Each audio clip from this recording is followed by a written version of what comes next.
Um, First of all, a very good evening, good afternoon, morning, wherever you are. Thank you for joining us today. Good to be back again. Well, I said the second time today. For for those of us that crossed over yesterday, but yeah, I think it was last night's session was fun, and then hope we have some fun tonight. But yeah, back in Mexico for quali. Um, I'm not sure anyone is surprised. Marks on pole. Unfortunately, Checo couldn't deliver at home. Even I recently saw a clip of Checo where he learned where rather he knows all the gears and all the turns at around the track. But yeah, at the end of the day, talents pass talents, so it is what it is. Um, Mercedes look well. I would say they looked rather they've been strong all weekend. They looked evident to take pole, but Verstappen once again set the benchmark. For some reason I don't know what Russell was thinking that he would match Verstappen's pace. That I don't know. I don't know what he was thinking at that moment, but yeah. Um, it's going to be an interesting race, especially that the first lap, that long turn down to turn one. Um, Ferrari not strong all weekend, or rather not not strong, not necessarily strong all weekend. I would say, which showed in quali. Carlos the fastest of both, finishing P5.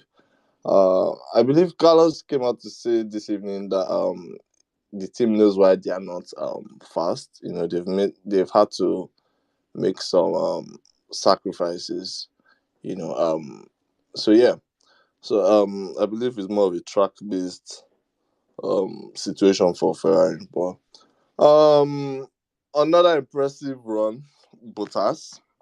Good to see Bottas in what do you call it again? In Q3, been a while.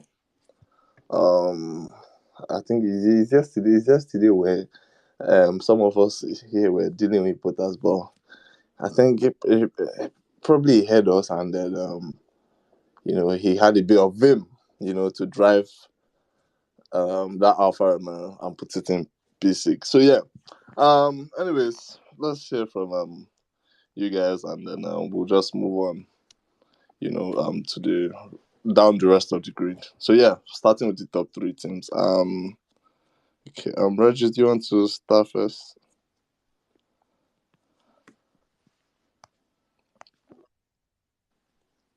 Oh, okay, Silva, please go ahead. Thank you. Good evening, everyone. Good morning, wherever you are.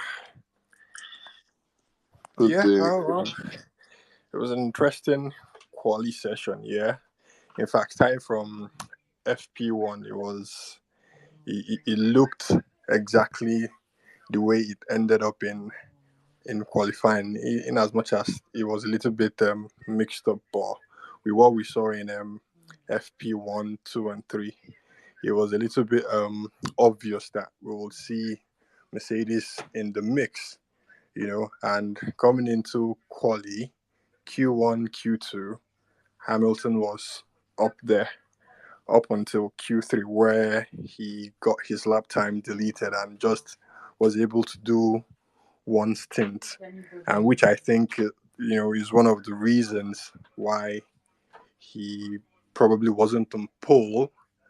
Or well, with what Verstappen did, 117. Well, I don't think Mercedes will have been able to match that because I was like 3 tenths off at the end of the quali session. Yeah, so for tomorrow, knowing fully well that the track itself gives Mercedes a little bit more advantage than usual, being that they have lesser drag as against what they've had all season. We're going to see more of like a very, very interesting race and see how well the car can keep up with Verstappen up front, and see how also it can stay away from Perez, um, Leclerc, and Sainz. But coming to Leclerc and Sainz Ferrari, I think, like you were saying earlier, that they had to, make sacrifices. I think coming into this race with the kind of track that they have, been so high above sea level and with little um, air resistance, the fact that engines are going to heat up faster, and coupled with their the engine problems they had earlier in the year, I'm sure they are like taking that into consideration and not wanting to overheat their engines and have a DNF in the race, which might be one of the things he's talking about in terms of having to sacrifice some things, in their in their setups and all. But I think all in all, tomorrow's race is going to be very, very interesting. Let's see. I think tomorrow is going to be all about strategy. Mercedes being P2, P3. Let's see what they plan to do, and that will still boil down to the fact that if they can keep within maybe 2 tenths or even match Verstappen's time during the race, then they are on for a victory, either Russell or Hamilton, if they can do an undercut during the race. But fingers are crossed, anything can happen. We're just, a lot of people are just hoping that, what's his name?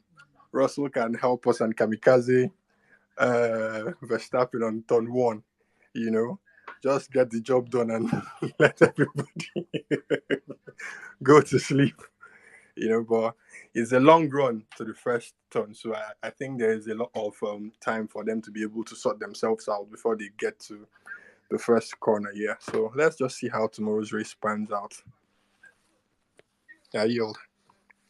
Thank you very much, Quicksilver. Okay, so we have Salim, Miss Cartwright, and Daniela, please. So, Salim, please. Thank you very much. Good evening, everyone. Yeah, well, interesting qualifying, I guess. I think the upside for me here is like given how we started from the beginning of the season and where we are right now, it's very impressive for Mercedes. They've really come a long way, and I think we have been the fastest throughout qualifying, if not throughout all the sessions actually.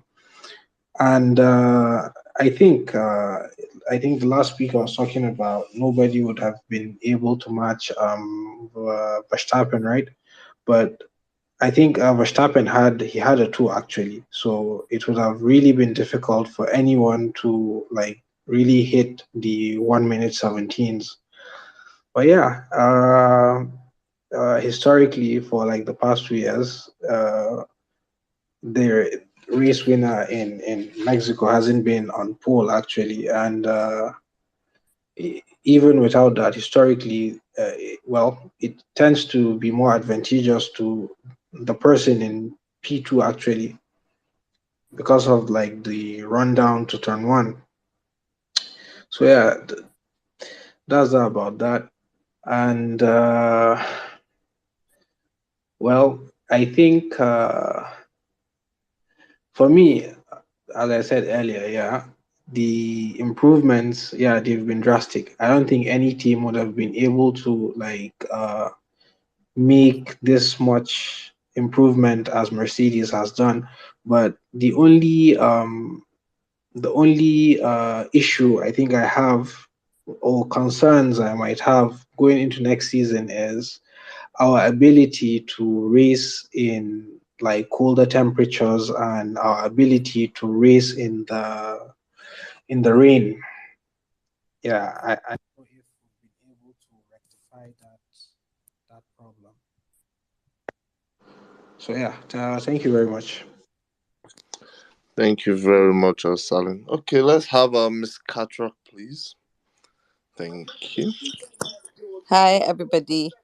I think that the reason that George was apologizing to begin with, when he ended his run, is because he actually was matching Verstappen in the first two sectors.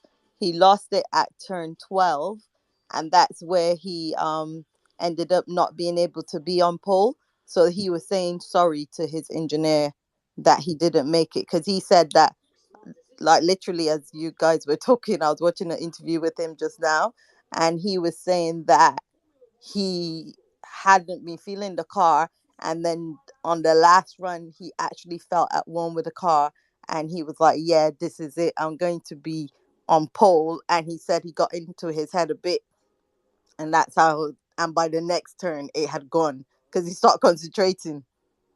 So, which is unfortunate. But I mean, considering where Mercedes started from, I think this is really excellent that they could be on the first and second row of the grid, and I'm looking forward to a really competitive race tomorrow, and hopeful for a win for Lewis. Thank you very much, Miss Catrock. Daniela, please. Hello, everyone. Hope everyone had a good day, good morning, good afternoon, good evening, wherever you are. I think an interesting qualifying. I Unfortunately I got too excited. I was starting to jump, and then it all went away from us quite quickly. But yeah, it's interesting. Max Verstappen finding more pace on the final run and extending into the 117s. Obviously that wasn't how it was going leading up to qualifying. So obviously Lewis was asking, where did he get this pace from? So something to keep an eye on. But also Russell, let's see what Russell can do. As far as I'm concerned, Russell needs to by the time we get to 10-3, the both of them need to at least move up one position. So Russell should just please, whatever anointing oil he has to, prayer he has to pray, whatever he has to do today, whether it's jogging or whatever he needs to do. He needs, whether if it's babalawo that he has to see pastor or anybody, please. He should just do it so that we can come and be going. Because also we cannot allow Perez to split them. Then the strategy, and also Bono. Lord, review whatever strategy we need. Bono, please. We need a strategy. We need something that will shock everybody. So definitely something that would, a strategy, right? Something that would be interesting. That's something that Red Bull wouldn't expect. And also similar, where was it? Similar to Singapore. I don't know what year they did it, and Red Bull was surprised, and then they did it again in 2022. So some interesting strategy that could surprise the Red Bull pit wall would be very interesting. Lewis praying for a win. Hey, please, how can we record since Formula One always a win in the season? We need to keep that one. So it's looking like this could be the race for Lewis to bring a win home for Mercedes, and they deserve it. And all the engineers at Brackley, they are the ones who should have overspent on catering, because we need to give them, honestly, they have done well from where they started in this season. They have done very, very well for us. So please, it's not everyday lasagna. Somebody should look for Sameba to just help them manage it so that they can continue to take us to Abu Dhabi again. But it's very promising. I think that, like, going forward, going to Brazil, going to Abu Dhabi, the next two races, these are tracks that are, that Lewis loves, that people really love him, especially in Brazil. So the fans there, I hope that going forward they'll be able to encourage Lewis, hopefully going on from this win, because we know that once he wins, once he takes victory, then the rest is that similar to what happened last year. Once he tasted that victory in the last 4 races, he was like back, back, back, back, back. So definitely would like to see him bring more wins, and also it could be good for the constructors in terms of Mercedes. I don't know whether they want to keep their P3 position because of what happens with them in terms of the time that they get, the percentage of time they get in the wind tunnel. But it would be great for them to either keep P3 or challenge Ferrari in the constructors, if Ferrari are nowhere to be found, still walking in the valley of the shadow of death. I don't even know what happened to them today. So definitely there's hope for Mercedes for a win and an interesting race. Also the weather could change everything tomorrow. So something that they should definitely keep an eye on, and we'll see what happens. Yeah. Thank you very much, Daniela. Thank you. Yeah, okay, so Russell, I think I just saw the interview. He said he lost 2/10 and was losing concentration. So I believe probably it could have been on pole, but we never know. But Regis, please go ahead. Thank you. Good evening, guys. Back again. Now I've been away for a while, but I'm back. And what a good day and a good time to be back. Yeah, I don't know if we should be excited. Yeah, to an extent. I just feel like Lewis is playing this thing down. He's trying to keep it on the low, take them by surprise. I understand Russell is a small. He's doing this thing too much. Imagine Russell saying he feels his car was the fastest this weekend. Well, even though it was, don't say it out. Let them, well, I just see how Lewis is going about it. It's like, calm, easy. Don't make them feel like we're out there. Russell is going, oh, blah, blah. Fastest car, Bawo. Who dash you? Anyway, he still said, which obviously I believe, that they can't overtake Red Bull on track. So it's going to be strategy. And now watch. Tomorrow, we will see Red Bull make a mistake every time. I don't know if I'm only the one who's noticed this. When they know that it is good competition, they have a way of doing one. Something is going to go wrong tomorrow. It's not going to be a perfect race for them. Regis, 1 second. Please cook with data. Here we like to use data. Wait, let me. Which race was that? Was my man Max was? I think that race where he had to when Russell pitted himself to change tires to finish second and messed Lewis's race. Max was under a bit of Zandvoort. That was Netherlands. It was Max was Holland. under a bit of pressure now. It He was was Holland. It was Holland. I am. yeah. Okay, Zandvoort. Zandvoort. Max was under a bit of pressure. He knows it when these Mercedes guys are behind him. The pressure will show tomorrow, and I'm happy. And I heard in history or whatever happens, the last race here, the person from third is the one that wins the race. Or more history won't repeat himself. I'm here for it, though.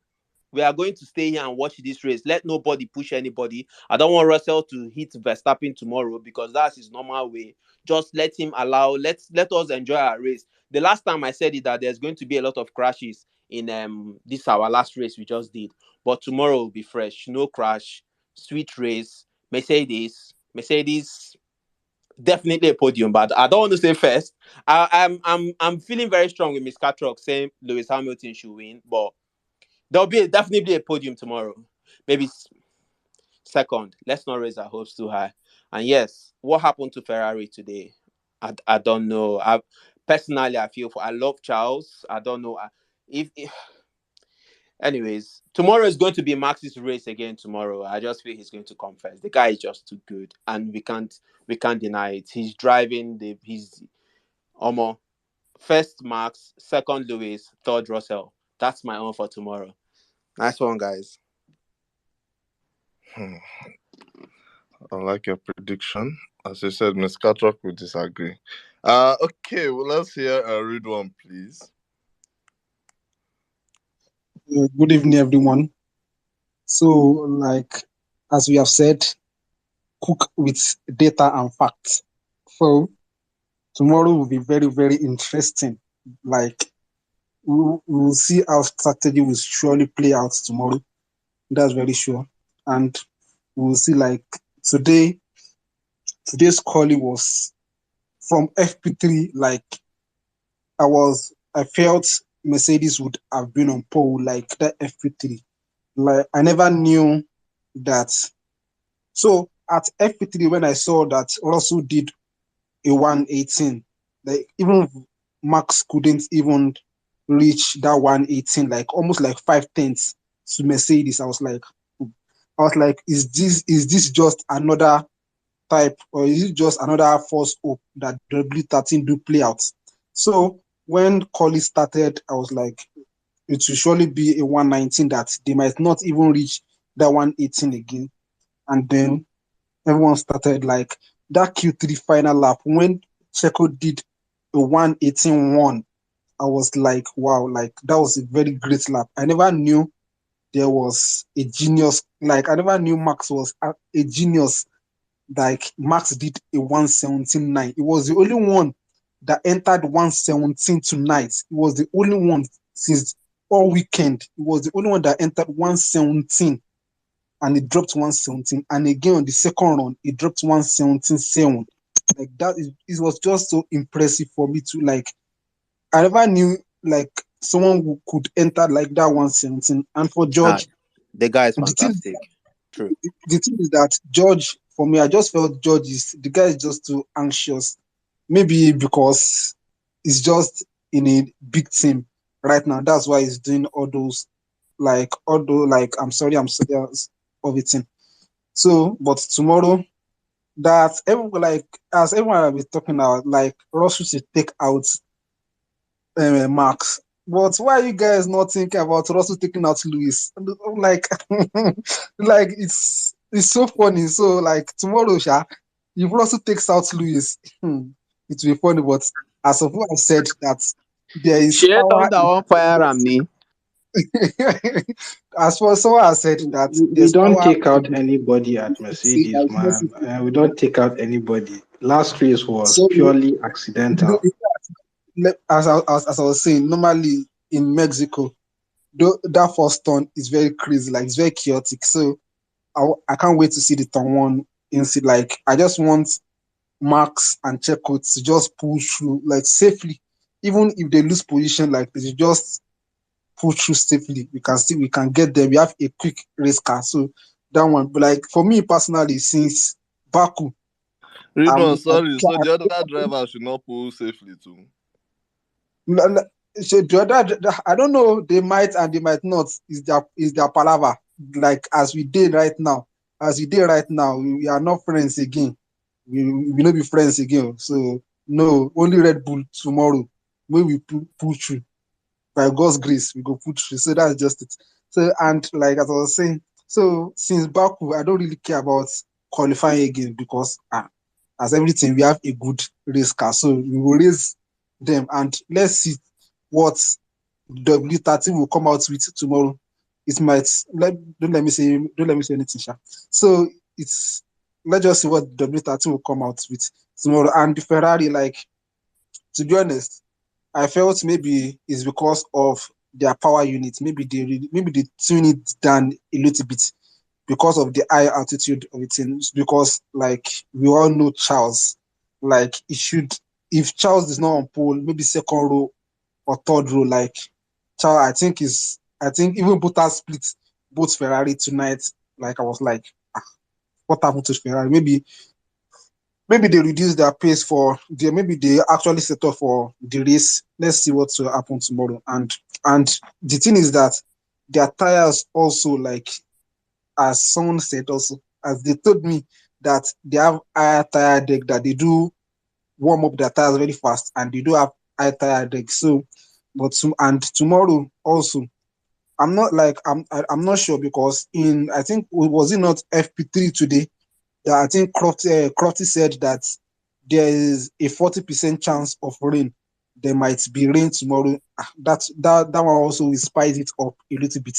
So that's just it. And for the other team and Bottas, he did well today. Please let's give him his accolade today. No slander of Bottas tonight. So thank you. Thank you very much, Ridwan. Well, I think in terms of rain, I don't think we'll see rain. If it's if we're going to see rain, there probably has to be up to 90% chance of rain. But yeah, we never know though. Okay, let's hear from Silva, please.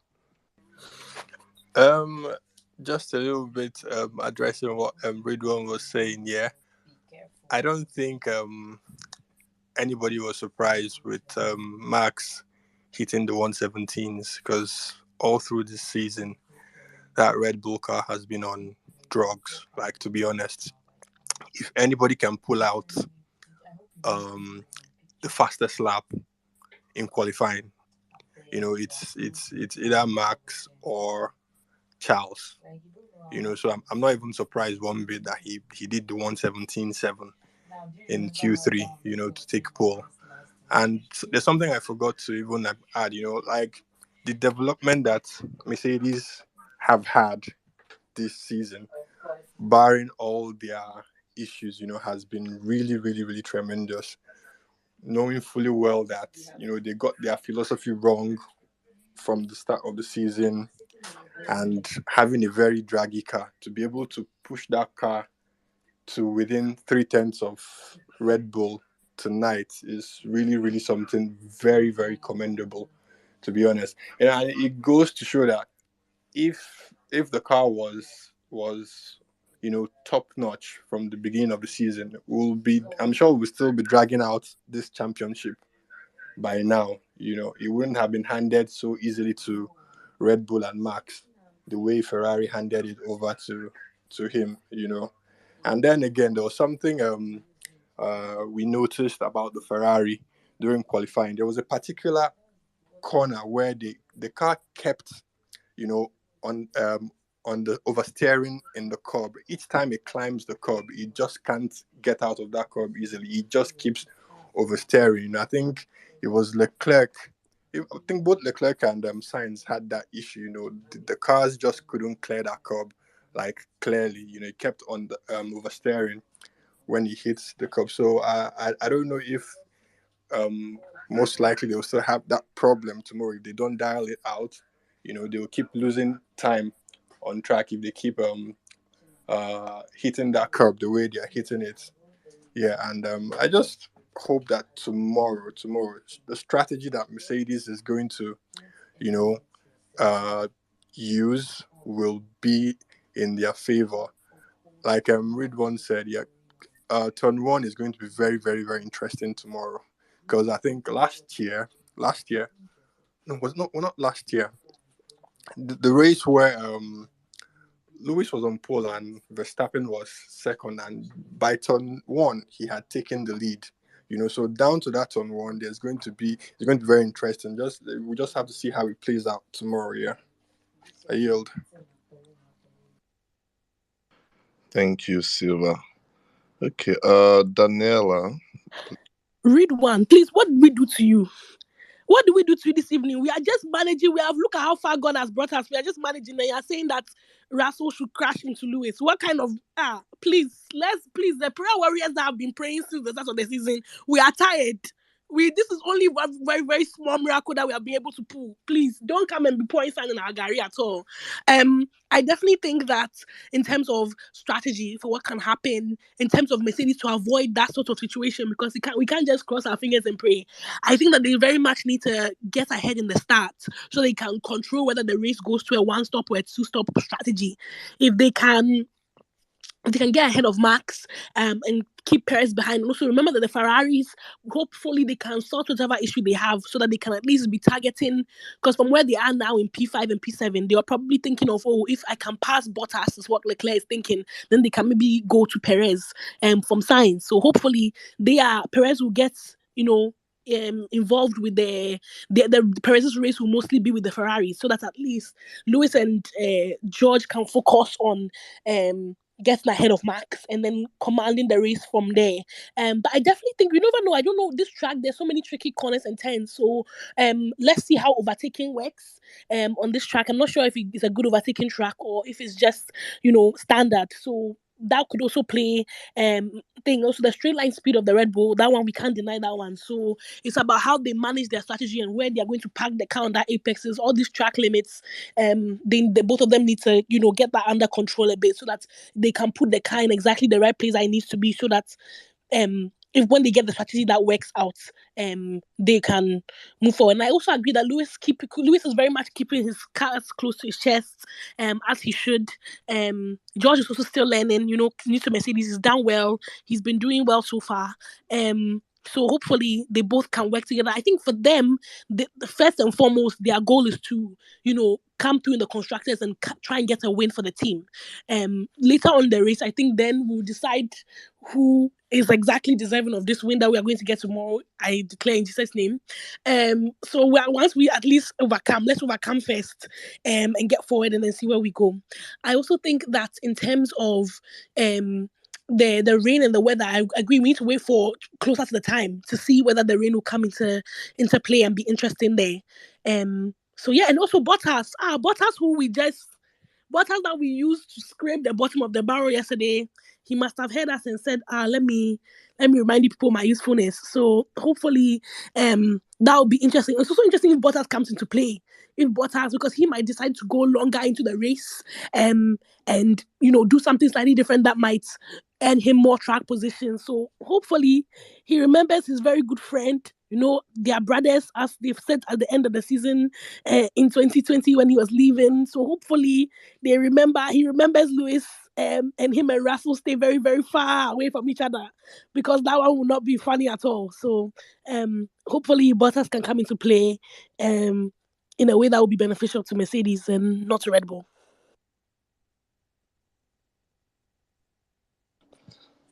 Daniela, you are planning some serious strategy. But yeah, hopefully. I think your in this all this your strategy, the top most of us should be prayer for the rest to work. I'm praying, oh, in fact, I'm fasting. I've eaten my last food this Okay. evening. I'm fasting. It's honestly, I'm taking it to God, because just one win that we want. What is it? How can we be dominating all these years then just like that? No. We need to, at least when we are debating the people, we can say at least we won a race, at least we came at the end. Because if we don't collect a win that one there, how between December and next March, how will we be managing on this Twitter? Hey, no. We need a win for sure. So definitely taking it to prayer. Okay. Thank you, Daniela. Daniela. Um. So, apparently there are two Netflix crew. I hope I knock back on, but yeah, two Netflix crews. Yeah, I believe it's correct. One with the Red Bull team. So they've been following the Red Bull team all weekend. So I guess this whole cost cap drama will be televised. Now, read one. I have a question for you because this is Sergio's home race. What or do you think the team are going to put Sergio forward? Just one last time this season, because this is the you can see this is the only time they are going to say, okay, let's consider putting Checo forward, even though I know it's starting from the second row, you know. But yeah, what do you think? Read on. Okay, so like, let me just quickly answer your own question.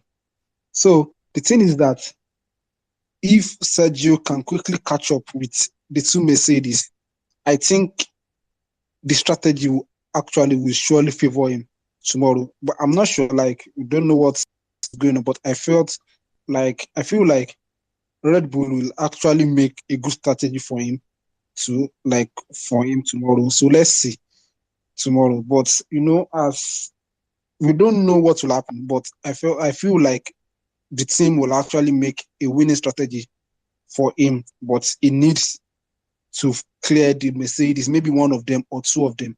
So he needs to clear them first. So that's just it. He needs to be on his game tomorrow for the strategy to work for him. Because if it doesn't, I don't see how.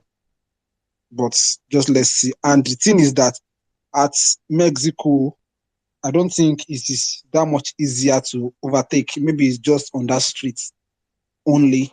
And this season I've been talking about a circuit that they are not able to overtake. They were able to overtake the except from Monaco only. So I think those cars, as they said, that those cars can follow each other. So let's see what will happen tomorrow. But I feel like if Checo, let me just say, like, if all of them can just move past that turn one easily, and the race progresses from there. So let's see the race pace both of the two teams have got, and let's see how it will go. And so, as I said, like in the beginning, like, let's give Bottas his accolade. Like last season, actually, I think Quicksilver made a mistake. Last season, he started on pole last season. Bottas started on pole last season. Lewis started second. Max started third. He overtook both of them in the first corner. So Bottas started on pole last season. And the thing is that he got hit by Daniel Ricciardo from first to last. This season, I pray it works out well for him. So that's just it. And for like Daniela that said that, why am I on Mercedes neck? No, like, you guys, for the past 6 weeks, when they released this cost cap saga. You guys have been on our neck. So right now, we are not friends at all. We've not been friends, so we are not friends. So that's just it. Thank you.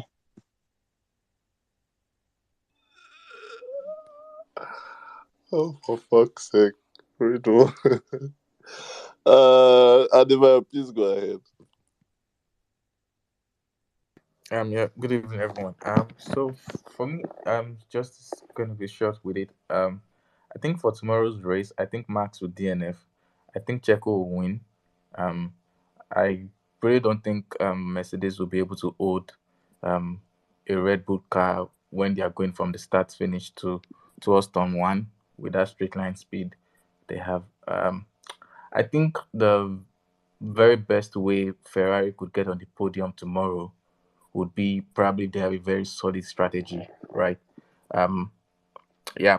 So probably tomorrow it's probably going to be um Checo race win, then double podium for Mercedes. That's what I think tomorrow. That's what I think will happen tomorrow. So, Adima, come again. Max with DNF, Checo would win, then double podium finish for Mercedes. Ah, okay. Salim, please go ahead. Thank you. Like I'm just here seated and wondering how everybody is just coming up with all these predictions and permutations. Um, I don't know. Like, does anybody has like the like the data for the long runs that they did during practice? Because for the people that are writing off Mercedes, we know that like in well throughout the season historically, uh, our main weakness has kind of been like on one lap pace, which here in Mexico, at least, I think we kind of have rectified that. Our upgrades from the last race, they have worked, right? So, and our car really seems to always come to life during the race. So for me, like the only thing I'm hoping to not happen tomorrow is there should be no rain. Please, like it should not rain. That's one. And two, Latifi should not be Latifi. He should do better. Because, well, I think for all the races that we could have won, I think this season, Silverstone, we could have won in Hungary. I think before the summer break, we could have won in Zandvoort. Uh, like something always tends to happen. Some guy would, I don't know, cause double yellows, cause safety car, red flag, something. So I just hope and wish that like luck would be on our side tomorrow. Because Max really being on P1 is, for me, at least for this race, honestly, it's not an issue for me. I don't think it's going to matter. Yeah, thank you. Daniela, please. Read one, please. As for us being on your next these past 2 weeks, we did not ask your team to cheat. They gave everybody simple tasks. Cost cap gave you trial, said do it, and then mathematics was not mathematics in. People went to market and spent money they did not have. And that one is not our fault. We didn't ask your team to cheat. We were just minding our own business. They gave everybody a task. All the 9 teams, as the Martin said, they did procedure error. And then everybody managed it. All the accountants, they all did what they had to do. So please, I'm not fighting with you. I'm just saying that the reason why we came out is because we didn't ask you to cheat. Because already your first championship, that mask got for Ipo, that one under suspicious asterisk. Then this one too under suspicious behavior. So that's all. In terms of the race and what could be done. I definitely think that Red Bull should try and give Checo a winning advantage. Obviously, it's his home race. But as we know, I don't particularly think that right now in the strategy room, they are thinking of how Checo can win. For sure, what they'll say is, I think maybe what they said to him before qualifying is, if you qualify P1 or you put yourself in a good position, P2, maybe we can talk. But now that he's P4, I definitely don't see them giving him a better strategy than Max. Maybe because it's one, maybe the only thing I'll be on the side is that the constructors is tied up and the drivers is tied up. But also these are racing drivers. They are very competitive between themselves. They will want to Max wants to break records, he wants to get wins. So you never know. I personally don't think that the team will favor Checo. If it becomes a possibility, yes, but I don't think right now in their planning, their mind right now is how they can get Max, keep Max in P1, because they don't want to lose that position because he's already there, and then how they can get Checo to P2. So that would be, I think, what's happening in the Red Bull side of things. But I definitely think that in terms of Mercedes and all the other things that they can do, strategy is key. And yeah, to the end of the race, it will be the final stage, the closing stage of the race. I think will be vital, because obviously because it's such a long race. I think it's 72 laps. So even if it doesn't go well at the beginning, there's still hope for things to change.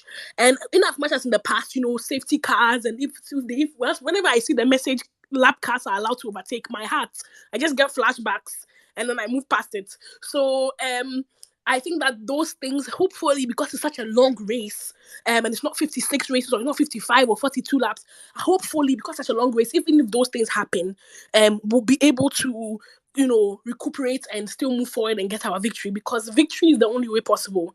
And so, yes, please, and also Red Bull, please tell them that they should be behaving themselves. Even this year, the cost cap that you're submitting next year, we are not even sure. We are looking at Christian Horner, he's coming to talk. Yeah, we are looking at you. We're like, please make sure that you're also on budget this year. So we just wait to see.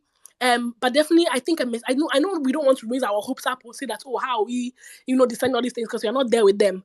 But once Lewis and Russell and the team are seeing that they have the data, definitely they'll be very, very motivated to deliver a win. Going into Brazil as well, going to back to Abu Dhabi, they'll be very, very. The motivation in the Mercedes team is very, very high. Guys, do you remember we were struggling? There was a time where I was like, I'm not coming on Twitter because as a Mercedes fan, it's a dangerous place. Where we were earlier in the season, it was not funny at all. So I think it's really important that the team applaud themselves. All the engineers are Brackley, all the catering people are Blackley. All the people who have the restocking the vending machines and supporting our team. We thank them very much. If they don't eat, how do they get energy and be motivated to come and give us a car? So, and also gives me hope for going into next season as well. Hopefully, whatever they are learning now, they'll be able to challenge into next year's car and sort of pick up on the momentum from there. So that's my thoughts. Thank you very much, Daniela. Yeah, okay, guys. If you still want to speak about the top three teams just before we move on to the rest of the grade, please just call, request or raise your hand. Redon, please go ahead. Okay. Thank you. So, like, seriously, I do not just want to like prolong this thing, sha.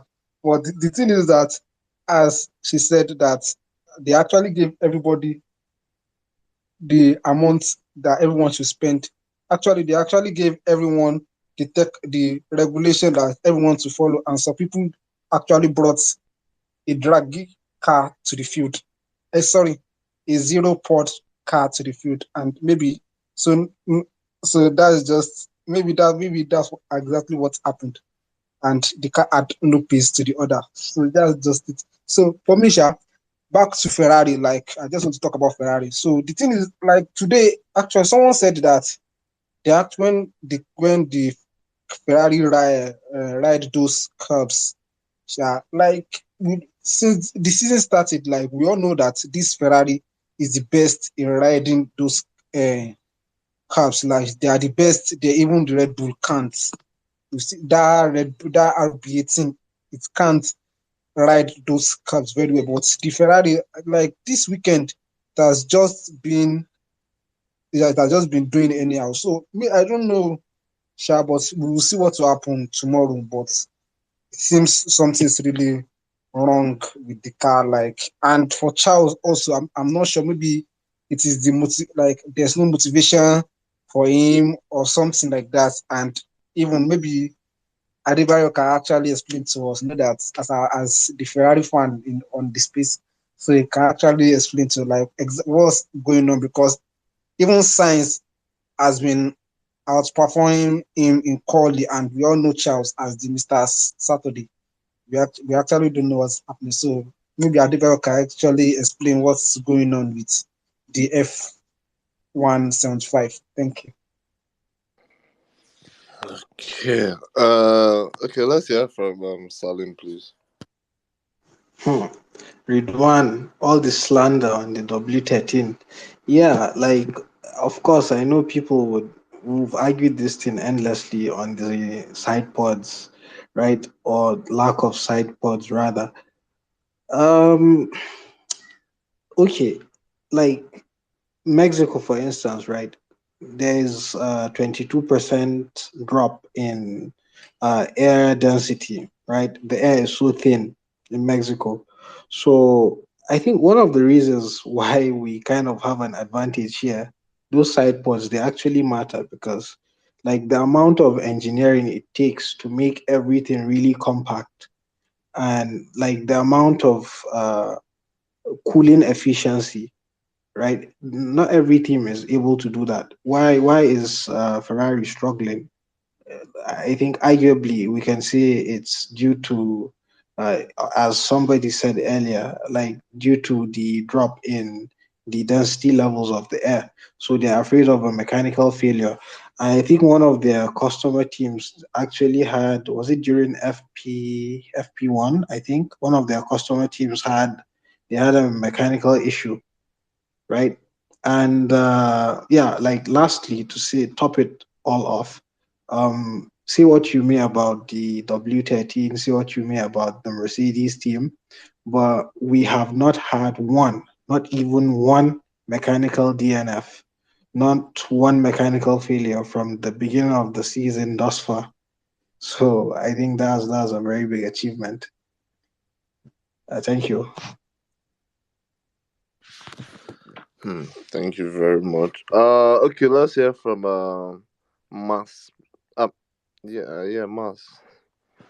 Yeah, hi. Thank you very much. I was in the space yesterday when the penalty dropped for Red Bull, but I feel like maybe some people don't understand how serious cutting the cuts gap is, or they just don't care about the sport because these Red Bull fans are gloating that, oh, we bridged the car, boy, your car is draggy. Ha, ha, ha, makes no sense. Anyways, regarding tomorrow, to be honest, it was very interesting qualifying. Um like there were six cars.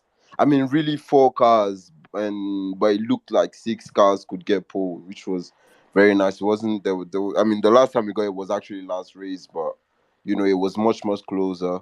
So yeah, very interesting. People were talking about predictions. I'm gonna give mine. I really think that there's no stopping Red Bull and there's no stopping Max Verstappen. He barely makes mistakes and the car is illegally fast. So I mean you can't really stop that. So I really think that will win. But I'm really looking forward to a very close fight with Hamilton or Russell. So yeah man, that's all I had to say. Thank you very much, Mas. Uh, okay. Okay. Okay. We have Madeline. Let's hear from. Adebayo, were you going to respond to read one? Yeah. So first thing first, I think from FP3, right? Both Ferrari drivers didn't like um put in a clean lap, right? Um, and I think um the grip level, they didn't have like grip in high speed corners, and also I think they also lost like quite considerable amount of time as well on the straight. I think I read what Leclerc said as regards that.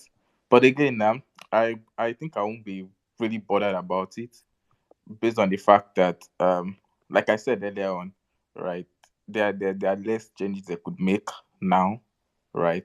The I think the very best thing that can get them on the podium based on the pace that we've seen so far from them this weekend would be if they put in a very good strategy, right, tomorrow, right? I think it's so dicey for them, right? But again, I think I won't be bothered about the whole Leclerc versus science thing because I personally I think we all know that if the car was in the right windows for both drivers, Leclerc could most likely finish ahead of Sainz. But that should not also diminish what Sainz has been doing. I think Sainz has been doing a great job, right? I think at least he had like a much better clean lap than Leclerc today, right? So thumbs up to him. He did a very great job today. He did last time out at Kota. Yeah, not to diminish what he has done as well. Okay, thank you very much, Adebayo. Madeline, do you want to go ahead? Hi guys, good evening. So it's been a while here during all the budget cap saga. I intentionally stayed away because thing was just absurd to me. For tomorrow, I'm cautiously optimistic. My only happiness is that at least we are getting closer to the Red Bulls. I still believe tomorrow Red Bull will do their thing. Max will easily walk away. Then this Russell taking out Lewis, for some reason, that fear just gripped me as we are talking about it here. If Russell should try that nonsense tomorrow, it won't be funny, honestly. I just hope if he's taking out anybody, it's definitely not car 44. And as for Bottas, Bottas is my guy, and I'm happy for him. But unfortunately, when you need Bottas the most, he doesn't come alive. Like he goes missing, unfortunately. But I hope he really does well. He holds. He fights with Ferrari. Yeah, I'm just hoping for a really good race tomorrow. Hey, Adebayo, you were saying something about Red Bull prioritizing Checo. Checo that begs for slipstream from Max. They are not prioritizing shit. That guy is not. Don't worry. Forget it. Max is winning it. Checo is not going to come close to Max tomorrow. Thank you. Thank you very much, Madeline. I told Um, Max with DNF. I didn't say they will prioritize Max. I said Max with DNF tomorrow, and Checo would win the race when Max DNFs. That's what I said. I didn't say they will prioritize Checo. Adebayo, Adebayo. Okay. Salim, please go ahead.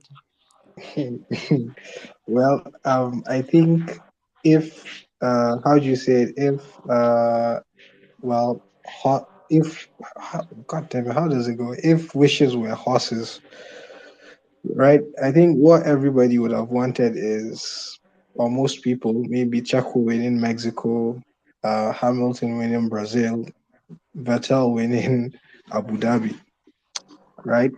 But actually, what I wanted to say was, Imadi, like, why are you quiet? What are your thoughts on all this? You're just holding the seat of the co-host and not saying anything. What are your thoughts, brother? My thoughts on what exactly? Your thoughts on the predictions of tomorrow. Your thoughts on what happened today. Your thought on like who had the quickest car, like for the whole of the sessions today. Brother, talk. You can't just come and be occupying the office of co-host and not be contributing. You have to contribute, man. Salim, why you putting me on the spot? Well, Nah, okay. you have to be. We need to hear from you. All right, no problem. Well, since you've called me out, personally, I felt Red Bull is still in a class of his own, but Mercedes surprisingly have gotten closer. And but the long runs, I think someone was asking about long run pace. I think yesterday FP1 long run pace favored Mercedes, so they need to watch out for them in the race. And I think the undercut is also sort of powerful in Mexico, so they could be an outlier. Chances are they have a very strong chance of winning the race tomorrow. But well, Max on under Red Bull seems unstoppable, but we really don't know if we don't know what's going to happen, just how they're going to take, who's going to get into turn one first, I think determines how the race will play out. And then, please, okay. I'm not going to go into that. Ferrari has actually been very funny. I honestly don't understand what's going on with them. And some people will say it's tire grip, some people will say it's setup. But I just want to ask the house, and is it an open question to everyone? Is open question is what part of the car? If a driver tells you I lack grip, what part of the car causes that? Is it the setup or is it the tires? Just an open question. Just an open question to the house. There's a reason I'm asking. Thank you. Um, even let me. I would say probably is it not something that has to do with the differential, if I'm not mistaken. So that will also include the tires as well. Yeah, because Yeah. I'm asking because we're having a discussion, and one of the excuses for Ferrari's abysmal performance today was the car lacked grip. And there's practically only one part of the car that grips one part of the car that grips to the track, and that's the tires. So if you say a car lacks grip, the first thing that someone is going to that's going to go into anybody's mind is the tires are not functioning as they should function. Now a myriad of issues could cause that, from the front wing angle to a whole lot of things. But if you always claim that the car has a car has a high tire deg, isn't that pointing to set up things? Isn't it better to say, from my own point of view, isn't it better to say the car has a setup problem, or they're not setting up the car properly, than saying the car uses up these tires more? I think that for Ferrari, in terms of like, it's a combination of different issues. You can see that clearly in the team. There is some sort of I think I agree setup, or it might also be um how much downforce they're also using as well. That could also contribute to the issues that they're having. And also, I think when the drivers talk about grip, they're talking about how it feels driving the car, how they want like the amount of assurity they want going into each of the corners. So if from FP1 they are having issues, or they're having, you know, problems with the car because they don't want to crash the car, they will not trust and commit to the corners as much as they should. And so that's why maybe one of the reasons why they are like, it's not giving me enough grip. I don't want to risk crashing the car and putting it in the barrier. But Ferrari, I don't know. They need to call a team meeting to decide, to sort of discuss among themselves in a more clear way. Because I feel like from the start of the season when they started, and people were like, Ferrari is back, and the Tifosi were shouting and everything like that. It's just sort of done the opposite of Mercedes. They started on the high and sort of has come down. So they definitely need to work on it.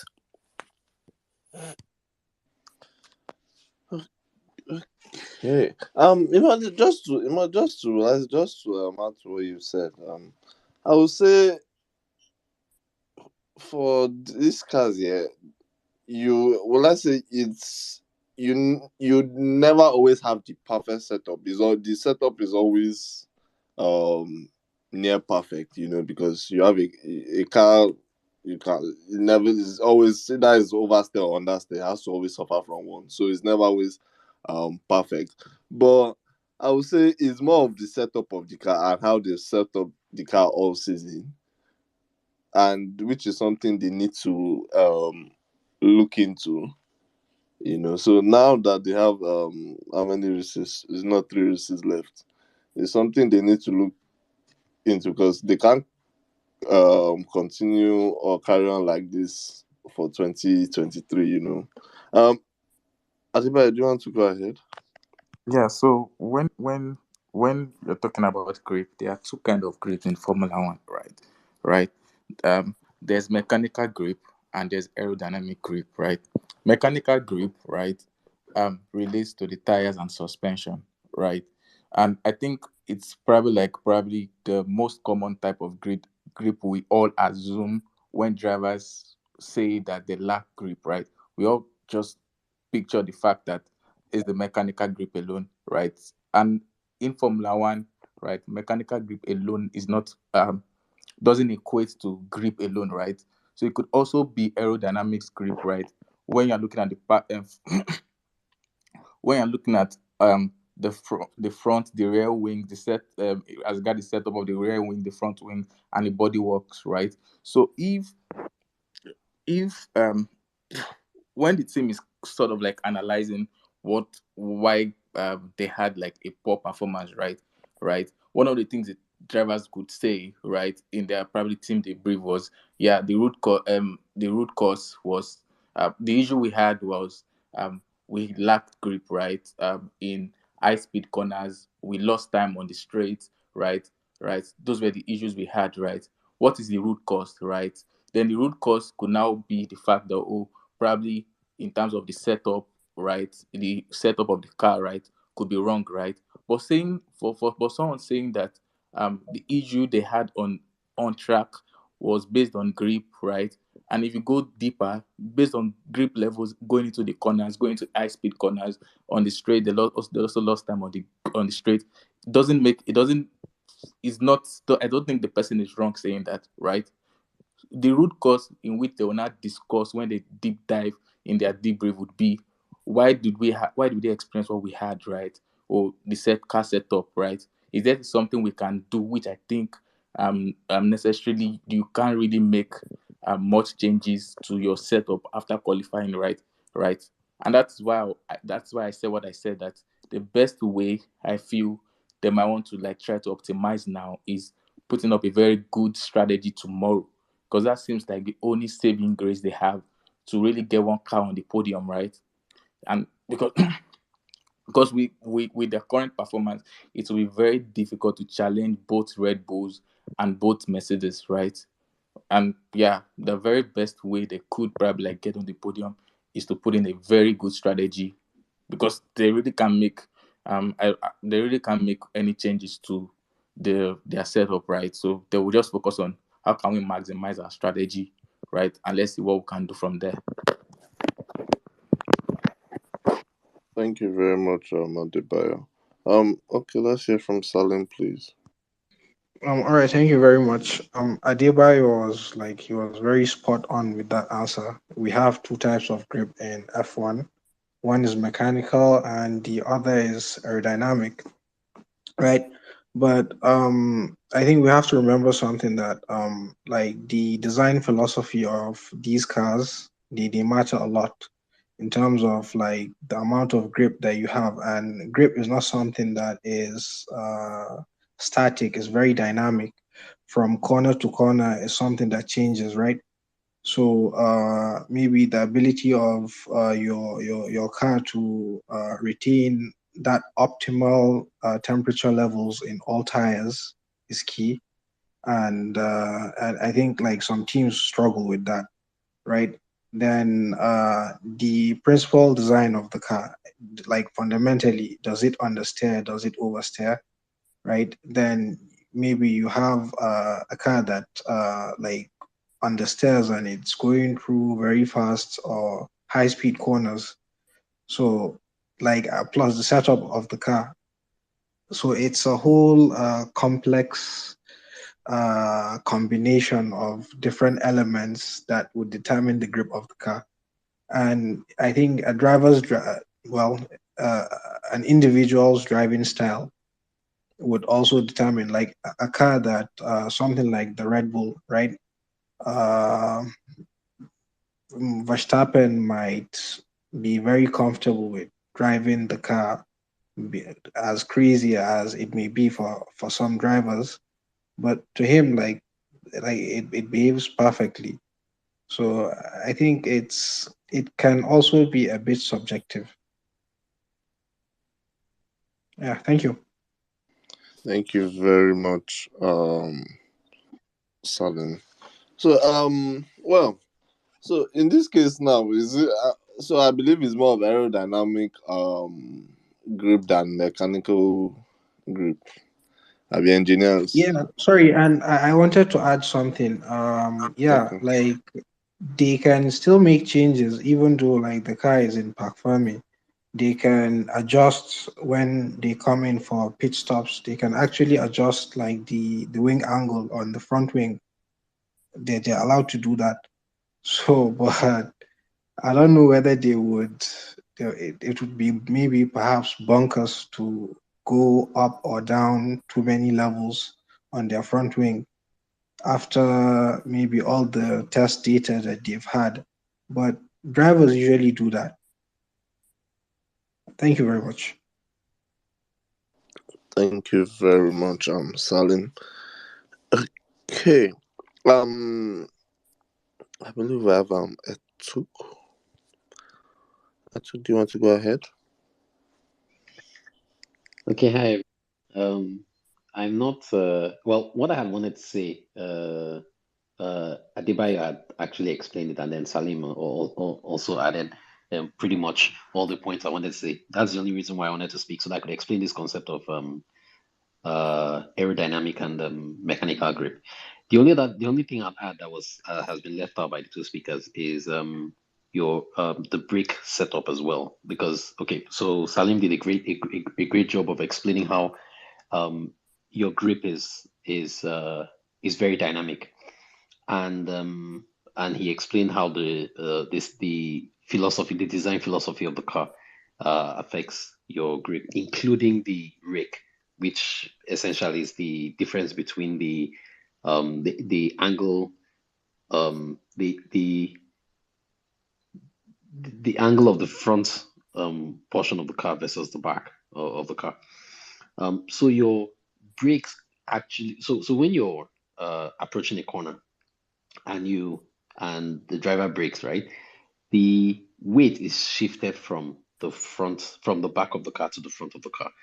That means the rear wheels have less grip and the front wheels have more grip, and that carries on throughout the corner. So your grip is changing um, through every stage of the corner, through every corner, and it's quite different through every on every situation, every track. So he, Salim had made it very clear that your grip is very dynamic, especially over the course of a race, because in addition to the grip from the setup from the car itself, you also have the grip from the tire, which Imadi had mentioned earlier on. So the state of your tires also contributes to your grip, but also the brakes. They've the issue of understeer and oversteer has already been mentioned, but the only thing I'd like to add, the last thing I'd like to add is about how the driver can manage the brake balance. He can shift the brake bias to the front or the back dynamically while during the course of the race, so that he can at try and dial out an oversteer or understeer, and try and increase the balance of the grip. That's essentially what I wanted to add to the conversation. Thank you very much. So technically, all this we're saying is basically set up because the ride height as well affects. I'm trying to make something very clear to someone who is on this space as well. That's why I don't want to mention any names. So technically, what we're trying to say is the setup matters and gives a whole lot of importance to the grip levels of the car that the drivers experience at any point in time. Yes or no? Well, not exactly. I think Okay. the number one thing that generates the height that determines the level of grip that any car has is the design philosophy. So the rake angle and the aero philosophy. So the wings, that's in the front wing, the rear wings, the side pods, that basic design of the car is what determines the highest level of what determines the level of grip. However, the setup can be used to influence that level of grip. So you realize that your car has a particular deficit. You can use the setup to kind of counteract that. So it's more the design philosophy than the setup itself, even though the setup can be used to improve your grip. So we can't say for every abysmal performance of a car, then it's lack of grip. Absolutely, you're absolutely right there. It's not It's not grip that determines. It's not grip that determines the ultimate performance of the car. It really isn't grip. Thank you. Interesting. Okay, let's hear from Bolaji, please. Okay, so I think because now the topic has been concluded, but I just wanted to add to what Etuk said. Additionally, so for the brakes, so you have the brake balance, so sometimes call it brake bias. So you can either bring it forward or take it backwards, and he explained it perfectly. And then another thing that helps also is the differential, like Admin said. So like also everyone has said, so grip changes then throughout the course of the race, so throughout the corners. So different corners require different differential settings. So on the steering wheel of the drivers, like they adjust a lot of these things. Like it's crazy number of changes they have to kind of do per lap, because also apart from different corners having different levels of grip, different laps also have different levels of grip because the tires fade off. So this is really crazy, and I don't know what else to add, but I think that's it really in terms of like what constitutes grip within like F1. That's just what I'm going to add. Thank you very much, Balaji. Thank you, everyone. I guess at least for some of us that maybe did not know this, we've learned one or two things, apart from the usual buzz. But yeah, thanks to the engineers. Okay, so still on I don't know if anyone still wants to add anything to the top three teams, just before we move on to the rest of the grid. Okay. Yeah, not necessarily going down yet, but we're still here with Mercedes. Okay. Okay, no, Alpine. Okay, no, let's start with Alpine. Alpine, Alonso, where did he finish today? I believe P9. P9, and then his junior, sorry, I'm rather the second driver, Ocon, P10. Anyways, I would say I don't know. In terms of performance, I would say I didn't expect anything more from Alpine. Probably would have loved to see them higher, but I guess Valtteri is there to take that position from them. And another thing, I just realized that Valtteri finished ahead of Leclerc, which is impressive. But I guess we'll come to that again later on. So on Alonso, Alonso, Lord Jesus, I've never said it. Miss Cashrock, I'll come to you, please. Okay. On Alonso, I don't know if I believe most of us saw it though. So, in an interview, he did an interview where he said, okay, one second, I'll quote some of the things he said. Okay, he said,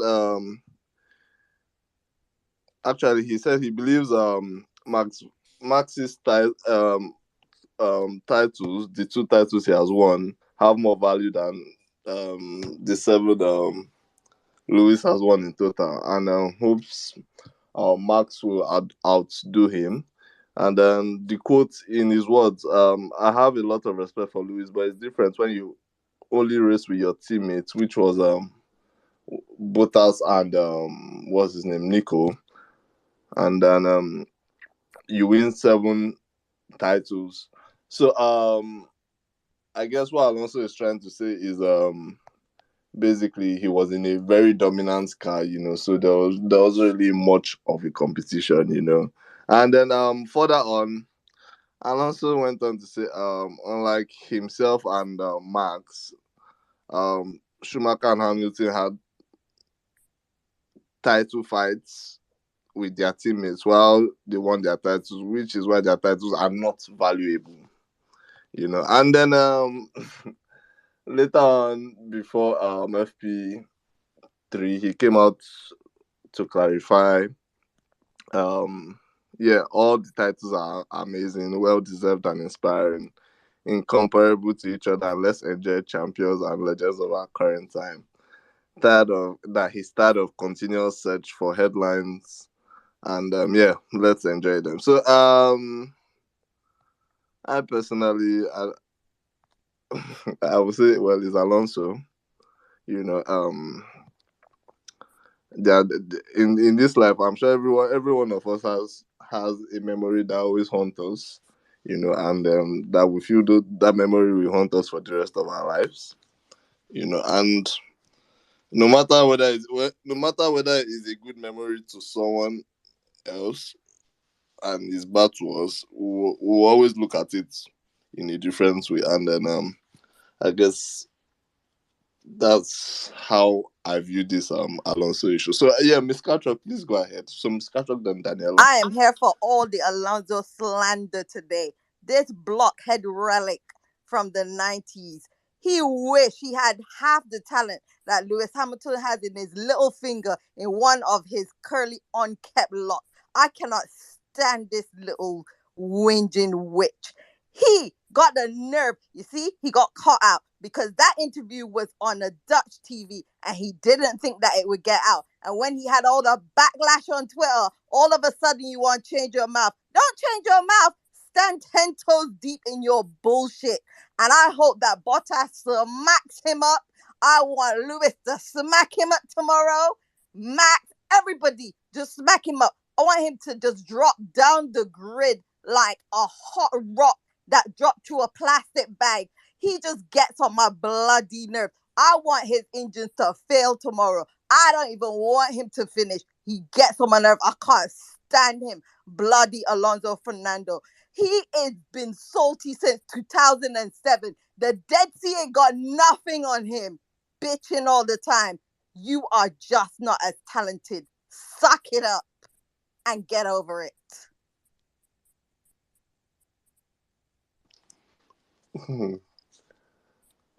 Daniela, please go ahead.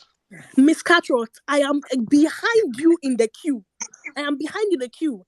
How can I don't even understand? How do you expect to make heaven with that kind of bitterness in your heart? When you get to the gates, Peter will say your name is not in the book. It's not there. You are just there bringing bad vibes anyhow. You will not focus on your own race. You know that you are jumping from team to team. You will not focus on your own career. I'm doing a comeback. I'm doing a comeback. We have not seen you back to come. Not to even talk of coming back. And you are here just flexing shoulder, raising, giving chest.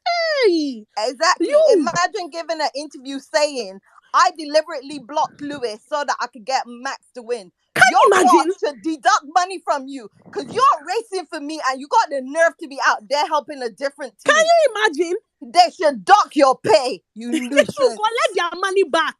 They should collect their money They back. talk about Guy Smiley, but this one, nuisance. And he's even contradicting his point because he's also meant to be another teammate who is challenging Max. And when Lewis collected the title in 2020, how long has Max been in Formula One? Has he not been around? The other teams, have they not been there? And remember that interview you gave in 2007 that I tweeted when they said, what advice do you have for Lewis? Oh, he should move on and let me pass. The bloody cheat, the entitlement of it all. The bias is just clear. Whenever Max is behind him, then he goes past. He goes past very, very quickly. But Lewis, he will just be standing there being a complete waste of space and oxygen. It's very annoying. Ocon, I pray that Ocon disgraces him. I pray that between us, like Ocon disgrace tomorrow. him. Disgrace him, Bottas. Through goes Bottas.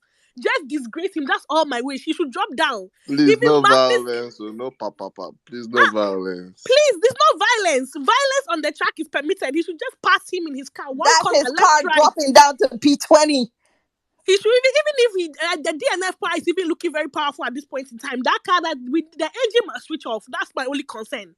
The engine must switch off because you cannot come in. Somebody that went back to reconnect to his ancestors. You are just mentioning his name anyhow in your mouth. You don't value life. You don't value life. That's why. Wow, that was intense. Hey. Okay. Thank God this Alonso does not have kids, yeah. Salim, please go ahead. Thank you very much, man. Like I've been laughing. I've been really laughing. Thank you, Miss Cat Rock and Daniela, our very own prayer warriors. But Alonso is, like in Nigeria we say useless old people. Alonso, he's just demonstrating that honestly. Like he should have some sense of decency, and to say that Hamilton, like what were the comments he made? Hamilton's championships are not worth as much as that of They are not as Verstappen, right? valuable. As valuable, right? Okay. Yeah. Imade, please correct me if I'm wrong. In 2017, right? 2018, when was their name? Ferrari, when they created their illegal rocket ship engine, right? I believe that the Ferrari was actually significantly faster than the Mercedes, right? And there was a point where I think things like in 2017, I think the championship actually changed hands between Hamilton and and Vettel at Monza. Yeah, I think I have that race. I watched that race like occasionally, right? So to say that he hasn't really had competition is absolute bullshit. And Nico Rosberg won the world championship in 2016, right? Then he ran away and hid somewhere and started making YouTube videos, right? So to say Hamilton hasn't had competition from his teammates is horseshit. Yeah, Bottas wasn't as competitive, like he wasn't at that level to compete with Hamilton. But it doesn't mean that Bottas was a shit driver. He wasn't, and he still isn't. And I think it's evident by what happened today in qualifying. He qualified P6, I think, right? So I think Fernando, he has issues really. He should like, I don't know, he should see somebody about it. He has issues. 2007 has been in his mind, and I don't think it's ever going to leave. Like this is someone that was paying the mechanics like of Lewis. He was bribing them, he was paying them in envelopes. This is someone that antagonized the whole team by stopping in front of like his teammate. Like how vindictive can you be, man? Like there are certain things that like you should. Guys, I'm tired. I'm tired. Like Alonso, that one, he should just please retire and move on. He's not going to win another world championship. I think we all know that. And but let's just be fair to him. As much as he's a giant asshole, he's a good driver. And to be frank, he's one of the best, right? Yeah, but he's not going to win another world championship. Alonso has always been the biggest problem to Alonso. Alonso would have had multiple world titles. When I say multiple, I mean more than two. But he has a way of messing up everything. Like, look at what he did at Honda, all the outbursts when he was at McLaren. Like, I felt so bad for those Honda engineers, I swear, right? So he went to Indica, and I think they refused to give him a seat because, well, of course, who would? So, like when you start getting old, and maybe I don't know, maybe he has kind of gone through that phase of midlife crisis, and I wouldn't say, but maybe is starting to have certain deterioration in his mental health. Alonso, thank you. Yeah, Salim. So just to correct what you said about, I think the illegal engine for the Ferrari was 2019, not 2017, and I think Lewis overtook. Vettel for the 2017 championship after Singapore when Vettel, Kimi, and Max crashed. I think that was when Lewis overtook. So the 2017, that one I'm very sure it was Monza. It was Monza. I remember it was after the summer break. It was at Monza. I when watched Lewis that race. overtook the Like, championship. yeah, it was Monza. Lewis had 203 points, I Really? think. Yeah, All right. yeah, you can check that. But like what I meant was like the car overall, that Ferrari was faster than the Mercedes for the first part of like the Not in 2017 season. 2017 though. In 2018, yes, in the first part of it. Okay, well, we can agree to disagree. But I'll check the data again. Thank you very much. Well, yeah. Oh, Balaji, please go ahead. Thank you for waiting. So I think I would also pick up on where Salim stopped. So for Fernando, it's been 15 years. Like I don't know anyone that can hold a grudge this long for 15 years to have someone else's name like living rent free in your head. Like it's ridiculous. And like Salim said, he was paying engineers within the team, and to even take it a step further, he was bringing the FIA to come in to check Lewis's car and check his own car before the race, just to make sure that Lewis doesn't have any advantage in terms of like the car setup and stuff. Like I don't know how you can be teammates with that kind of person. It makes no sense. Like and he has had this beef since 2007. It's ridiculous. And like Salim said, he's the reason he has only 2 chips. Everywhere he's gone to, he's burned bridges. And I think now with age and with the realization that he would never make it back to the top 10, he has stopped burning bridges. But like at Renault, first go around, second, burned bridges.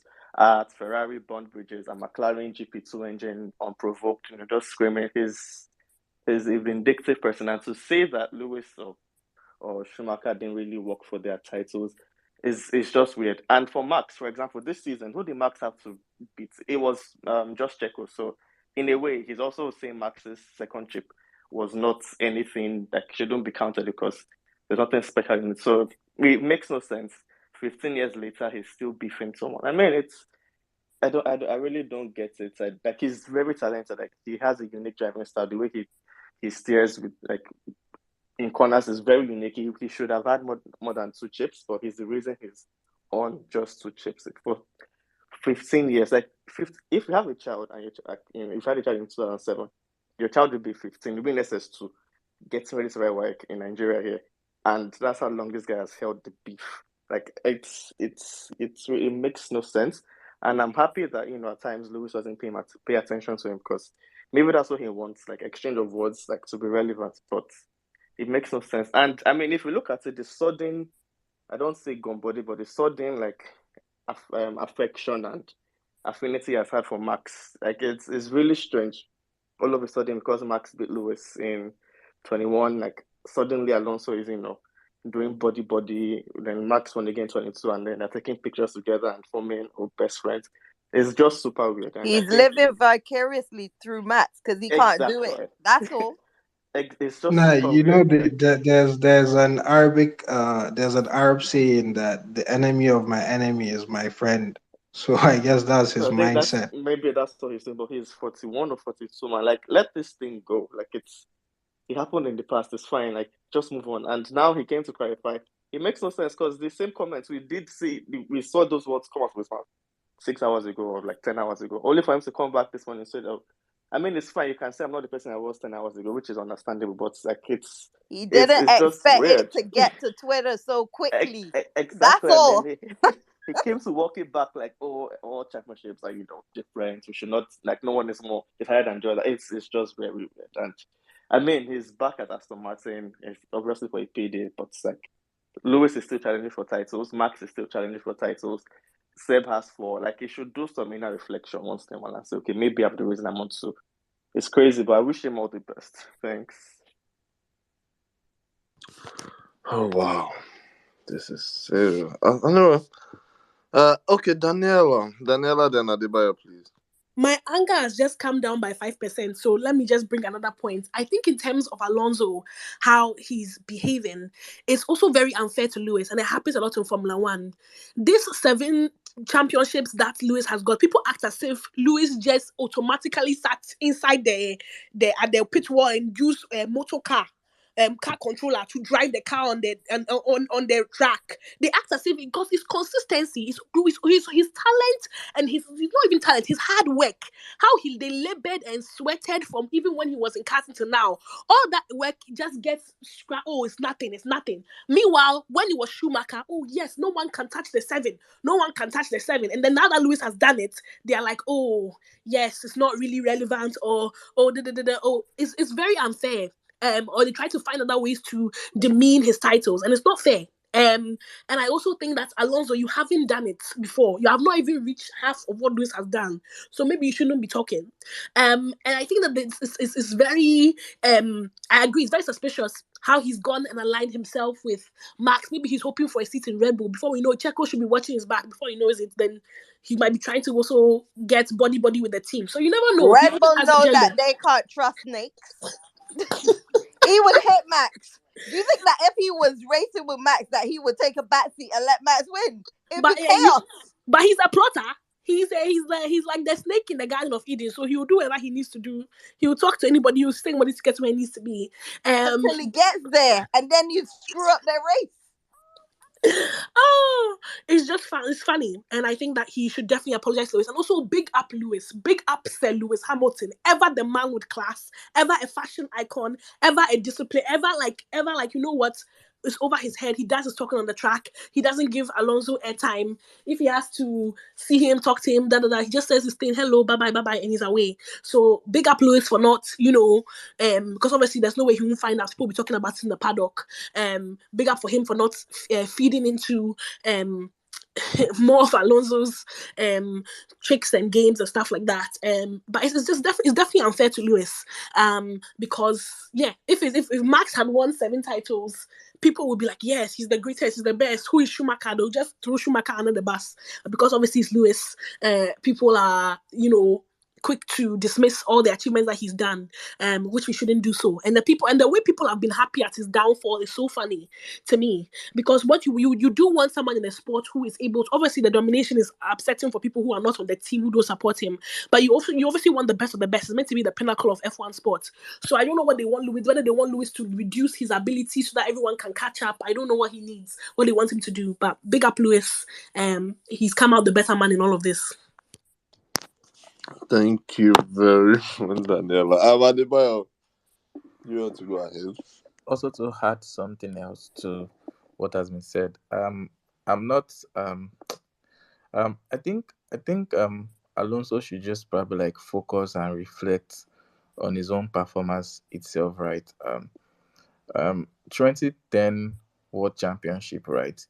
If he had done the needful against Vitaly Petrov, right, much earlier, right, and finished way higher than I think P8 that he finished, right, he could have won the championship, right? He could have gotten the third, right? So if you fail to do that as a driver and you got stuck for 40 laps behind Vitaly, then I think his frustration should be to Vitaly Petrov, not to Lewis. I think he's just channeling his anger in the wrong way, right?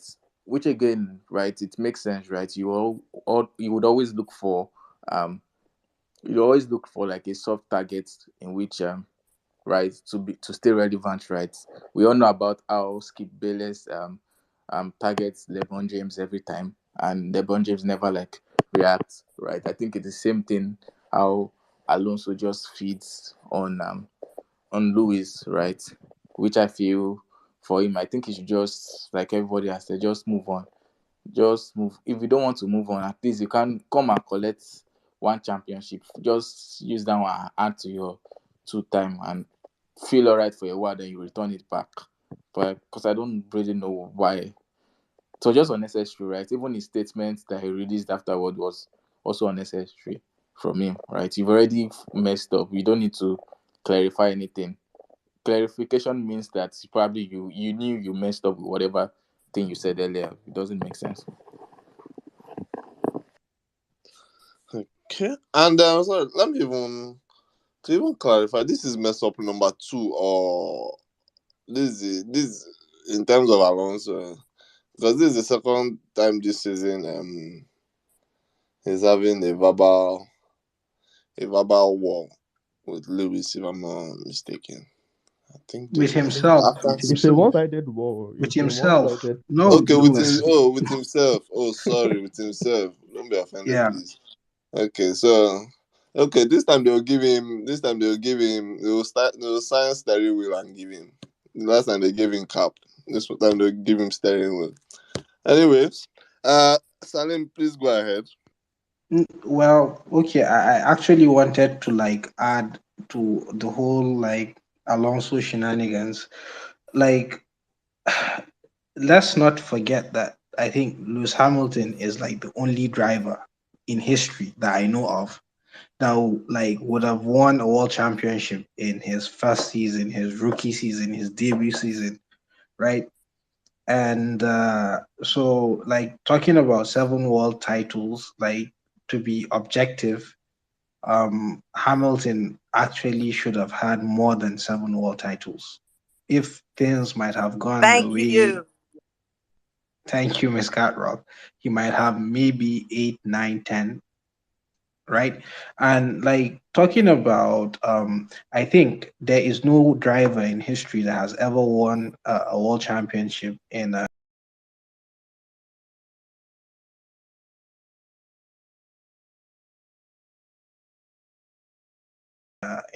tractor, right?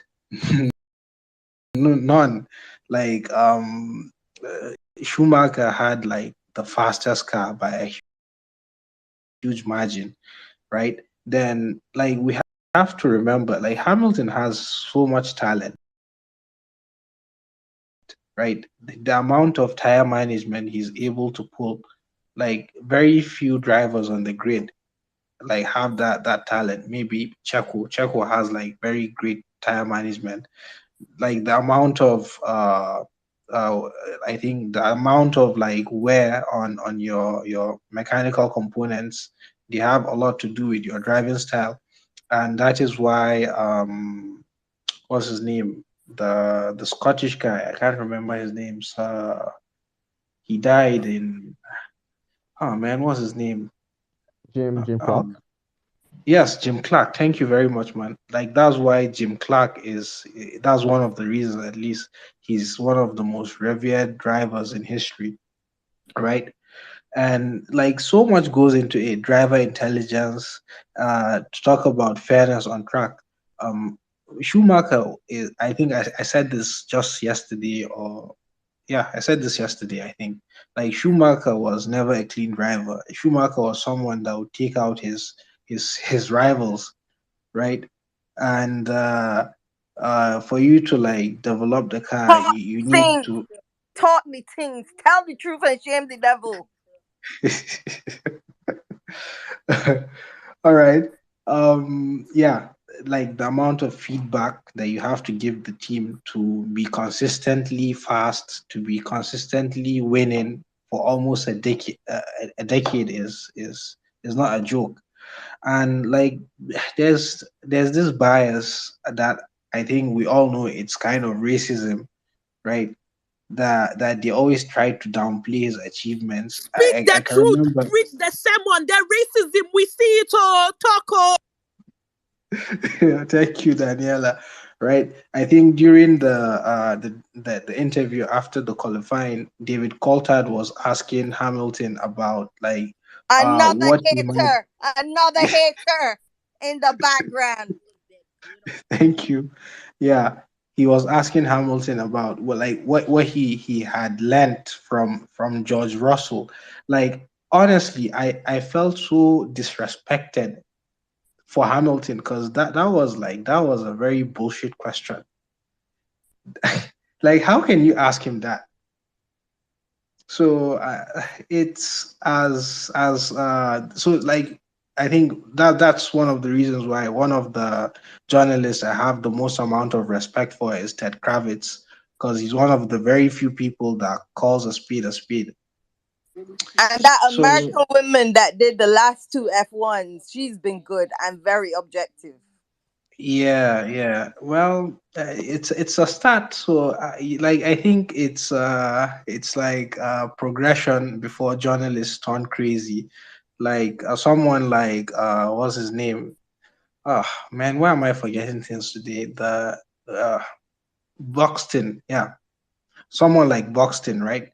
Buxton would say things that are highly controversial, and he would bring up statements that are very controversial to like align with his own agenda. So, like Hamilton has had to contend with all these obstacles to be the best.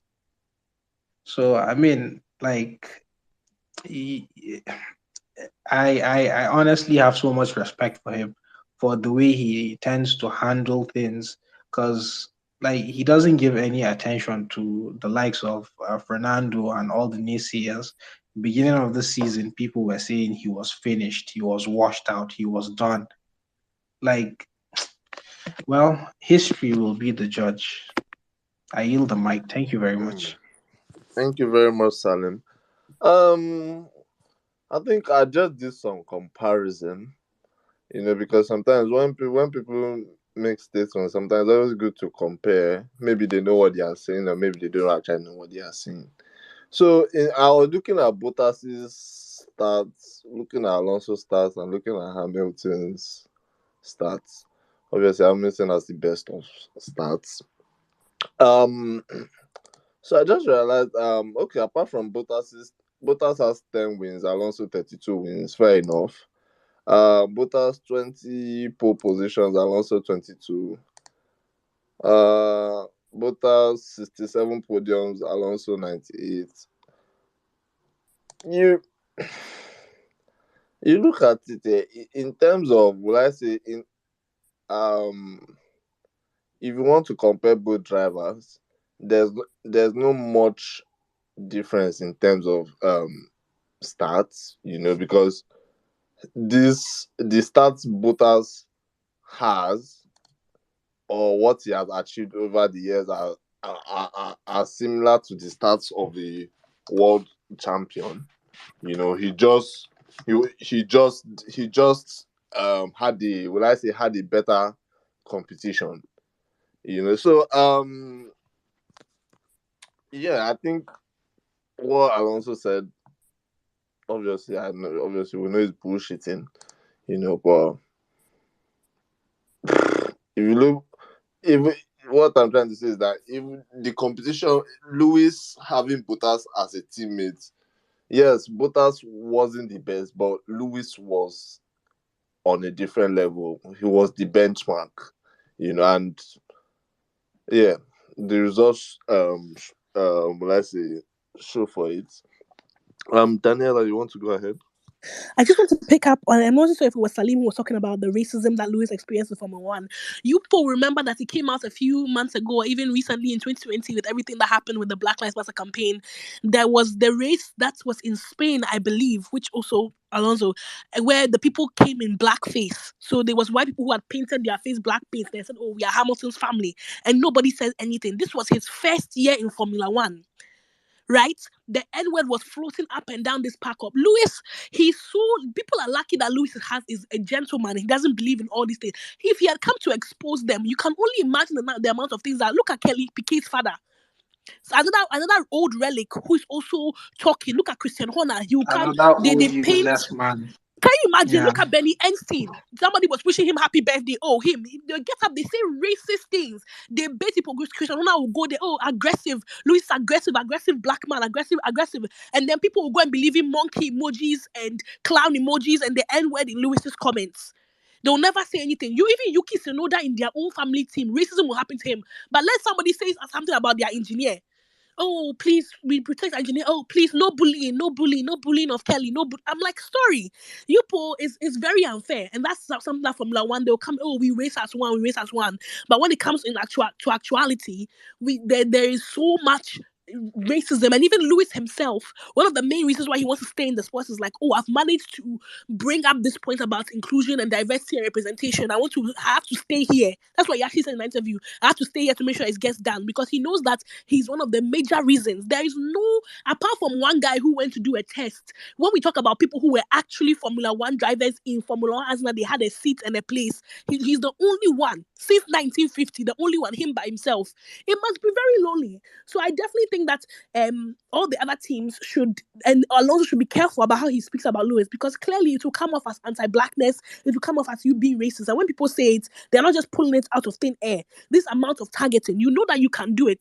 You know that you can do it because you get away with it, because people will be like, oh, that's how Alonso is. They will excuse his behavior. There's all the people in Formula One who are enabling this sort of behavior and racism to continue. And it's not funny. And it shows that it doesn't even matter how much success you achieve. Look at Lewis, 7 titles, over 100 wins, 100 poles, all these things. And then people will still be, people who don't even have a wristwatch on their wrist, they'll be come and be talking to him anyhow. It's really, really unfair. So I think Oh that in yeah, recent years, sorry Daniela, I forgot to mention another useless old man is that useless Schumacher. What's his name? Ralph, right? Always making bloody comments. comment. You will not think about how you help your nephew to keep his seat.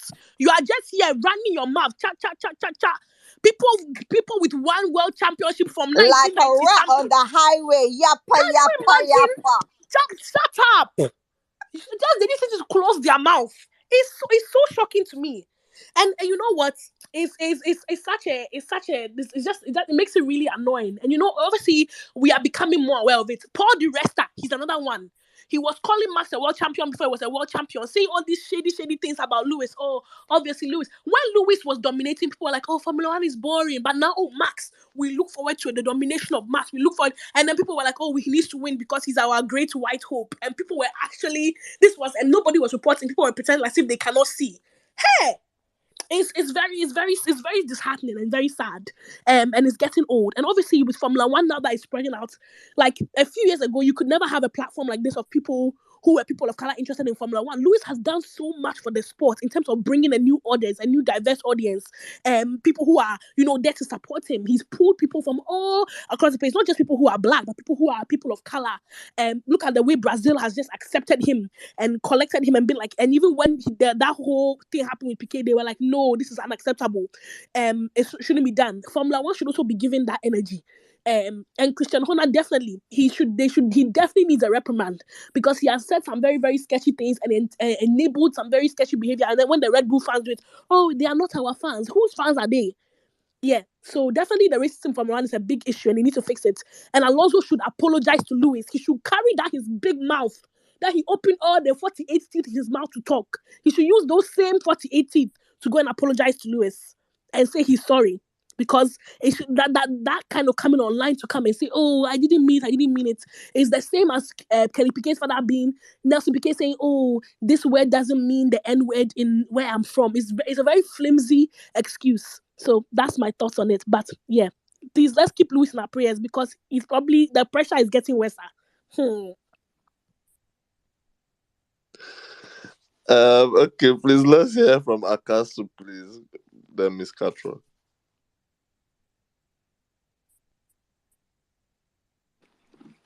Yeah, hi everyone. It's nice to hear from different perspectives, and a lot of people that have been watching Formula One since maybe 1990, or some of us started some 3 years ago. So from my end, I think of course Lewis is a fantastic driver, and I'm not I don't want anybody to come at me like Alonso. But one thing is, if anybody was Alonso, I don't think they would like Lewis. And I don't think this is respective of color. If Lewis were to be white, and Alonso has, experienced this, all those championships that he lost to Lewis, I don't think he would like Lewis. And, maybe different people would have acted differently, and maybe not this way, or maybe worse. I just wanted to, well, for me, a lot of times when we are having discussion with respect to drivers and Lewis, and a couple of times it ends in racism. And it would be nice if these topics are kind of like differentiated so that they would hold value. Maybe I'm not getting it wrong, but looking at Alonso's comment, I'm not sure like he's coming from a racist point of view. If anybody were to be Alonso, they wouldn't like Lewis, and that's just the truth. And it is the same thing. Let's just imagine the way it is going with Russell, and he has ended some people's races. You don't expect people, if you happen to be, maybe I'm not saying Lewis is any people's races, but you would see people's comments coming towards him, and I don't think those ones will come over racist. So just it would be nice for like those topics to be differentiated so that they would hold more value. Yeah, that's my comment. Thank you very much, Akasu. Thank you. Okay. Okay, yeah, Miss Catrock, yes, I knew. I was just looking for. Please go ahead. He's Spanish. Them Spanish people are always racist in sports. So I'm putting it down to racism. But let us not forget that when he was the teammate of Lewis, he was out there giving Lewis's mechanics brown envelopes of money to sabotage the car. So that's why he has an affinity with cheats, because he himself is a thief. Good night. I just also want to quickly add something about the differentiation, why that's not really possible for us to differentiate it, because Lewis is walking through the world as a black man. And clearly, if we think about it, we cannot think of other teammates that Alonso for the past 15 years has continued this type of behavior, and he's emboldened to do it because nobody's calling out for what it is. So in as much as we want to separate that, and the point about racism, it doesn't fall with Lewis, because Lewis doesn't ask Alonso to say these things. He didn't ask his people to behave in this manner. It has nothing to do with him or his abilities. It has everything to do with how other people are treating him. And it's the everyday microaggressions, it's the everyday how people look at him, how people speak to him, how they think that he just, he just got there and he has everything handed to him. Meanwhile, the background that he comes from isn't one that he's flooded with money. He often talks about the sacrifices that his family had to make. And so I personally don't think that you can differentiate those two things. I don't think he does. I think that he's a driver. Obviously, he loves what he does. He doesn't want people to say, oh, just like me because I'm a black driver. Yeah. But you also have, they are interlinked. It's more nuanced than that. Than us saying that, oh, when we talk about Lewis, we need to separate that, because it is a fact. He is experiencing racism. People are doing it because they haven't been called out on it, or there's been no punishment. It's the same thing that's happening in this cost cap. There's no real threat to behaving this way. If somebody had pulled Christian Horner into a seat chair and said, you know what, you can't say these things because this is how it's coming across. This is the behavior. This is not right. He would have stopped. So I definitely think that while we should award Lewis for all the skills that he has, because he's just a talented person and great person, we also have to definitely talk for him when we realize that people are being shady and being sketchy, and allowing their own biases to reflect on him. Because at the end of the day, he didn't choose his own skin color. That's how he came into the world. That's how God made him. So we should definitely, I see your point about us addressing the issue of racism in Formula One independent of Lewis, because he's not the only solution that will change it. There's institutional racism, there's structural racism, there's all the things that as the organization they need to fix. But definitely Lewis has a part to play in that, to the degree that he chooses to play in it. And as a fan base, if you say you're a Lewis fan, maybe you're not.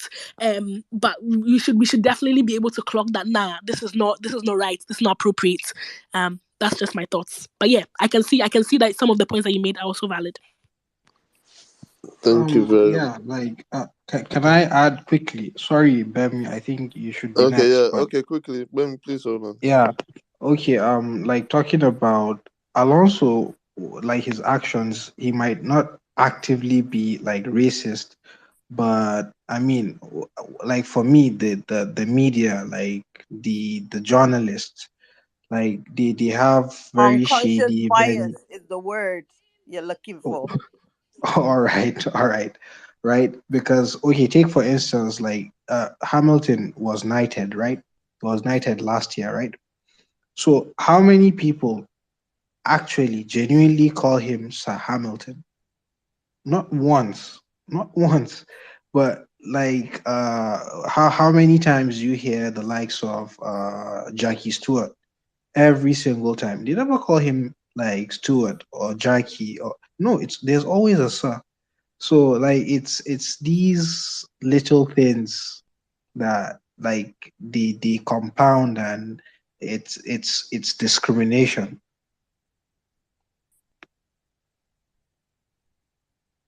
Oh And it's yeah, thank also you. how they are like, oh, should we call you Sir? Ha ha ha. And he's like, no, it's fine. You don't have to call me Sir. It's another way to diminish it. Meanwhile, they don't ask other people, oh, should we call you Sir? Ha ha ha. Do we? They make it like a joke, which is not fair because when it's other people, it's a very serious thing. Oh, yes, yes, yes.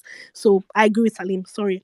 And when Max got the order of the wooden table that he got in Holland, they were there. Oh, is that equivalent to a sir? No, it's not. It's a rubbish thing that they gave him to make him feel good. The order of the wooden table, just like he deserved with his teeth in things.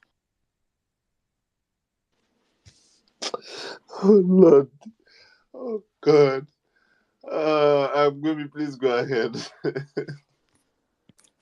Hi. I think can you hear me? Yes, please. Oh, okay, yeah. I think a few of the points I wanted to make have been covered actually. I don't subscribe to this. I know like not everything should boil down to racism, but at the same time you can't erase Louis' blackness and how that has affected his experience in Formula One. Like if there wasn't like various examples that we can pull from of the organization being racist and their microaggressions, then I can say, okay, people are making things out of thin air. But it's happened over and over again in our faces of how he's been treated a certain way because of who he is.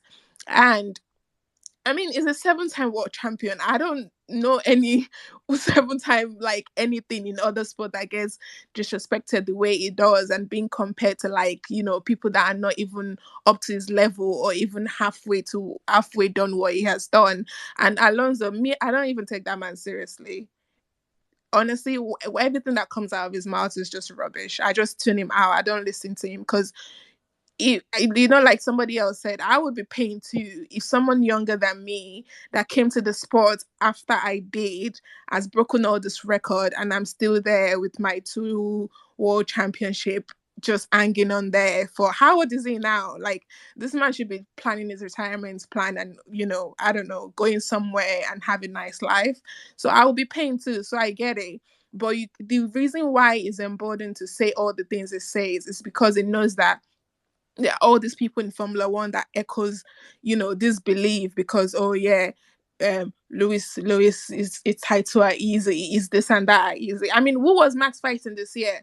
So next year now, everybody should be saying Max title this year is worth nothing. Really, if that's a conversation we want to be having, the title this year it should be worth nothing because he wasn't fighting anyone. He wasn't even fighting his teammates. At least they said Lewis was fighting his teammate. Who was Max fighting this year? Absolutely nobody. He was fighting himself really. So maybe we should cancel this one out and we should cancel the one last year out because they basically cheated, which makes no fucking sense. Someone worked hard and won 7 titles and you want to diminish it because there's this other guy that is now his rival or like the next in line. It makes no sense. And you can't remove the fact that there's some microaggression there's some racism under there somewhere. You can, as a black person moving in a white space, you can sense it. You just know like these people are fucking with me because this is because of who I am. But anyway, that's the point I had to make. His Thank last you. win was in 2007. That's why he's still salty. Because since Hamilton came on the scene, you ain't won shit.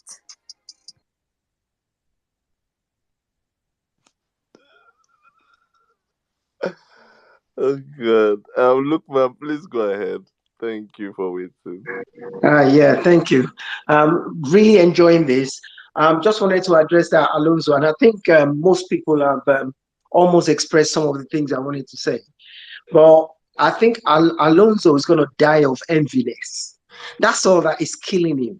Since 2007, he's been envious of Hamilton. He knows that this young kid came in 2007 and almost won the championship. And who did he even beat him in most of the races? So he knows he'll die of enviness. And just to pick up on the point about not racist. Just because somebody doesn't actually say blatantly racist things doesn't mean they're not being racist or they don't know what they want to achieve from what they're saying. And Alonso knows exactly what he's doing when he says all of these things.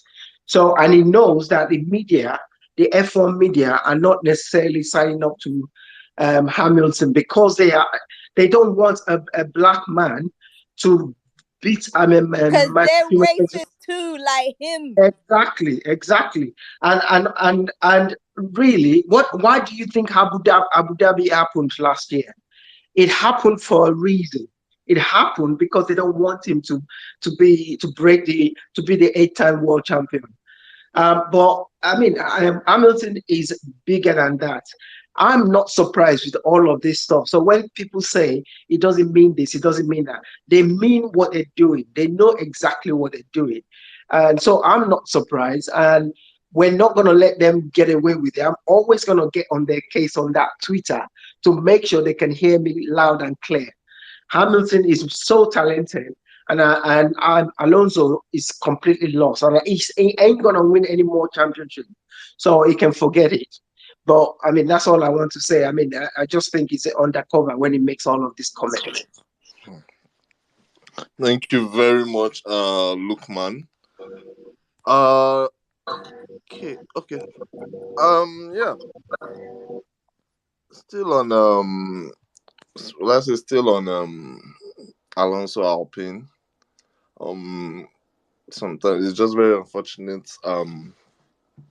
that you work hard and people still discredit you. But I guess at the end of the day, that's life. Uh, what someone sees your hard work as something easy, something that can be done overnight, or maybe something someone can easily replicate. But I guess that's everyone with their different perceptions, you know. Okay. Still on okay. I don't know if anyone still wants to touch on Alonso just quickly, just before we move on to McLaren, and I'll just quickly run through the rest of the teams. So yeah, Alonso. Okay, let's go on to McLaren. So McLaren Lando with the consistency into Q3, qualified ahead of Alonso, P8. Um I think the McLarens, I don't think I don't think it's been a very good weekend for them because you, as compared to previous tracks, but I know Lando had a very good FP3, finishing P7. But Armand Daniel, I don't know Daniel. So I don't really want to talk about Daniel because I know Daniel is not here again with us. So I guess but yeah, Daniel qualified P11, just barely. Well, I say just barely didn't make it. I think it was 5 thousandths of a second. So it was very close to Q3. Yeah, very close. So last for that was last three races, the last four. Hopefully he's able to secure points. Um, if there's a safety car and retirement from any of the top 10, then he might find himself in the points. But yeah, that's I don't really have much to say on McLaren as a team, except we want to go in on Daniel's performance since, but I believe we have done enough on that. But yeah, anyway, we is a free word at the end of the day. Miss Catrock, please go ahead. I felt like they struggled a bit today. And Daniel did almost get into. At one point in time, he was in Q3, and then the last person, I can't remember who it was, came and picked him just at the end, and he ran out of time. So yeah, but I don't know. I feel like they got a bit lost in the sauce today. You didn't even really notice that they didn't feel very much like they were much in the running, in my opinion, today. They were very mid. Yeah. Yeah. Honestly, they were very. As I said, let's say they didn't have much impact or much as what was the last track again? As as like Austin and Singapore. Austin. Yeah. So okay, please Salim, go ahead. Thank you, man. Like for me, I think like I would say McLaren is like my second team in Formula One, and honestly, I've like been expecting them to, well, not be in like the top three, but at least be leading the mid team, right? The midfield, I mean. Yeah, like I remember when they were about to sign that huge deal with Mercedes as an engine supplier, and I thought maybe that the engine was the power unit was their Achilles heel, and they would have like most of their issues resolved, but that hasn't been the case. And I think like they have a lot of inconsistent issues. They have, well, I mean, they have a lot of consistency issues. They have a lot of drivability problems because when you look at that McLaren, it's kind of like the evil twin or the evil cousin of like the W13. It's very unpredictable. It performs here good, then on other tracks it's not as good, right? And that has really affected maybe the likes of Daniel. Has been unable to extract nothing, absolutely nothing from that car besides his only win at Monza, right? So I think McLaren, they really need to like dig deep. They need to sit down and reevaluate their approach towards their car development for, well, at least till the end of this brief era in Formula One from now till 2026, because based on projections and how things have actually been going, I don't see them going anywhere. Right now in the championship, I think they're stuck behind Alpine in P4. So, well, I think I believe in Andreas, and let's see what they can come up with in maybe subsequent seasons. But right now, McLaren is very, very inconsistent. Worse than the Mercedes car. Yeah, thank you. Thank you very much, Salim. Daniela, please. I agree with Salam. Like McLaren is sort of also my like second team in Formula One, and I've been really rooting for them to do well. I think that they are only about, I think they're about 9 points behind Alpine. So there's still 3 races up for grabs. There's still a lot that they can do.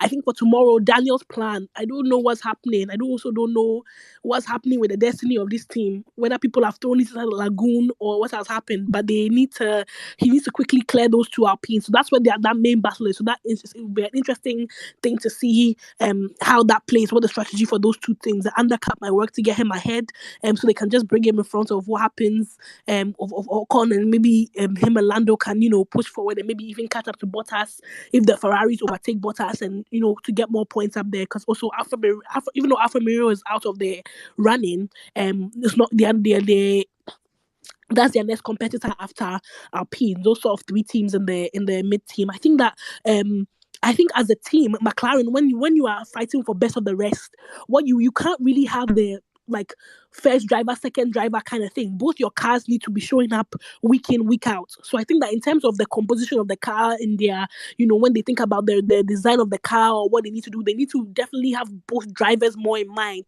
I feel like they are becoming a bit more similar to other teams where they're like, oh, the car is more suited to Max, the car is more suited to Lewis, or the car is more suited to Lando. Is what's I don't know what maybe that's one of the reasons why. But they need to get to a place where the car is suited in more better to both of the drivers, whether that's in setup and the things that they tweak, but they need to have that discussion. Obviously, Daniel Ricciardo is leaving, so Piastri is coming, and he's even a rookie.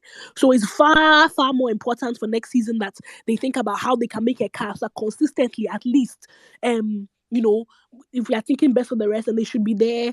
If there are three teams above them and they are always taking 1 to 6, then 7 and 8. So from position 7 and 8, they should always be there. But in the event that something crazy happens, they should be ready to fight for P4 and P5. So they need to fix the how they are thinking about the car and how they're thinking about how to maximize points. That's the thing. I need to cut down on DNFs and some of the, I think they've had a few mechanical DNFs this season. I'm not sure. But that also needs to be drastically reduced, because if you don't score points, if you don't cross the finish line, you don't get any points. So it's very important that they think about reliability issues for their car, how they can get to last longer into races, so they can actually move forward and solidify themselves as the best of the rest. Because that's not the actual goal. Like Zach Brown was talking about how they could be third. They want to take the fight to Ferrari next season. So if that's how the battle ends up being, or even Mercedes next season, depending on where we are with the car and stuff like that. So I definitely hope that they can pull together as a team, and Piastri as a rookie, which is why it's also important for Piastri to perform. He can't come and be languishing at the back of the pack in P18 and P16 and not scoring points. He definitely needs to come in and start scoring points along with Lando as well. And if they do want to be best of the rest, and they can't just be 1 point, 1 and 2 at 9 and 10, they need to be going higher into like 7 and 6 and 5 and 4 to be finishing in those positions, to get a better chance of getting ahead. So yeah. Thank you very much, Danielle. Okay, moving on. Let's look at our Haas quickly. I would say very unfortunate for what's his name again, Mick. It's been a very tough second half to this. Second half of the season for Mick. Under constant pressure. Putting a good lap. Was it in Q? Yeah, putting a good lap in Q1 that puts him up in was it Q6 or P6, but he exceeded the track limit at turn I believe turn 3. So for Mick, it's clear that the improvements are there. All weekend I believe he's been the faster. He's been the faster of the Hasses. So I just hope something miraculous happens and he's able to score points, even though it's P10 or he finds himself in P10. Yeah, I think that's all I have for me. But as for K-Mag, I don't know. K-Mag, ever since they confirmed him that he'll be here for 2023, he has just gone downhill. At least that's from my own point of view. He has gone downhill. He's the one that is meant to be the leader, but I've not seen any sign of leadership in this second half of the season from K-Mag. So it's interesting to see going forward. Haas as a team, Haas is my team, so I'm really looking forward to what the team can harvest from the seed they sown with MoneyGram. So yeah, Okay. Let's have Salim, please. Then Daniela. Thank you. All right, thank you very much, man. Like, I, I don't know what has it today, man. Because if you look at, I think Mick doesn't have any penalties, right? He has no grid penalties. So why not prioritize him, right? You have a situation where the driver that is going to well, start from the back, like going through into Q2, and the driver that actually might have a shot at starting like up the grid, like being out qualified by. So, I mean, why not give him a two? I kept wondering, like, and like you guys know that you don't have the fastest car in the world. You don't have like all the money in the world. So why not prioritize? And that's actually something that I would like to see Mercedes do a lot more. Because I can remember like in Abu Dhabi last year, right, where Checo gave Max a two, and that made him actually get the pole at Abu Dhabi, while Hamilton got no two from Bottas, and he qualified P2, right? So I think at a point you need more like uh, driver support program within the team. So, well, those are just my thoughts. Thank you very much, Salim. Daniela, please. Salim, I 100% agree with what you just said, especially for the teams like us. Even every team that is below the midfield, teams like McLaren and stuff like that, all of them you should be trying as much as possible if you are both going to Q1, especially today on a day like this. It was clear that the grid was kind of looking kind of like a shake up. So they should have known that this might be a chance for us. Look at where Bottas has got himself. Obviously, he didn't get a two, but it was clear that, there was something here for the other teams to sort of be in the wrong place in quotation marks. So they should have definitely prioritized Mick and allowed Magnussen to give him a two on the final, run of Q3 so that he can guarantee Schumacher's place in Q2, and who knows, maybe Magnussen could maybe make it, but they should have definitely tried to secure Mick's position a bit more going into the race. And I think that for the lower teams, they need to you sort of lose again that competition between the two drivers. They need to the first goal must be the team scoring as many points as possible.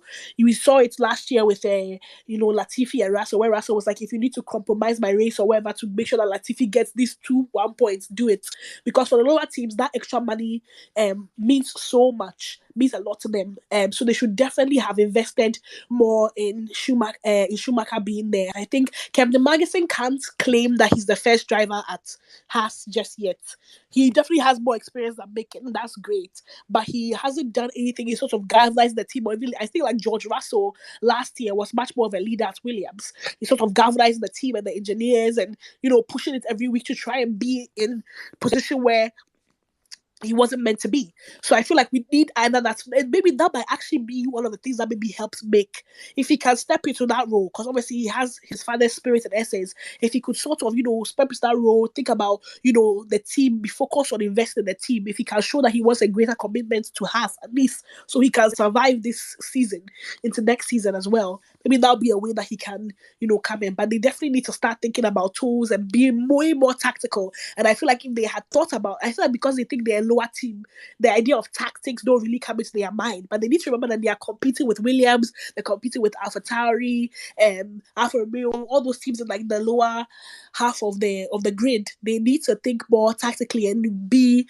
I think they're afraid because they're like, okay, we cannot be daring. We just have to keep the car on the track and finish.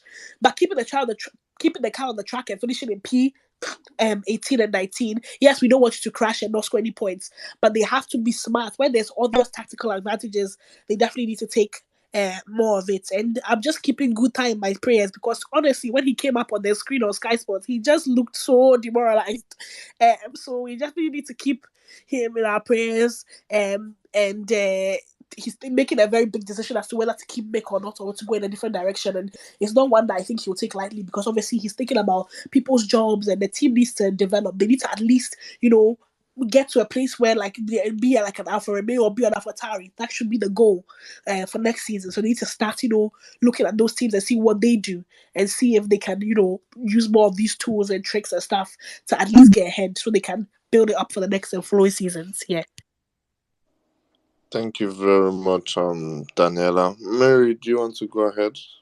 Yeah, thanks, Nigel. I was at AD last year, and I've still got that in my head. That'll stay with me for a long time. But tomorrow, Lucy's got a real chance. An absolute real chance. I would rather see him in like P2, P3. He's not wanting the curse. Pole in Mexico. I'd rather see him where he is. I think he's got a real chance tomorrow. And we'll just see how it goes. But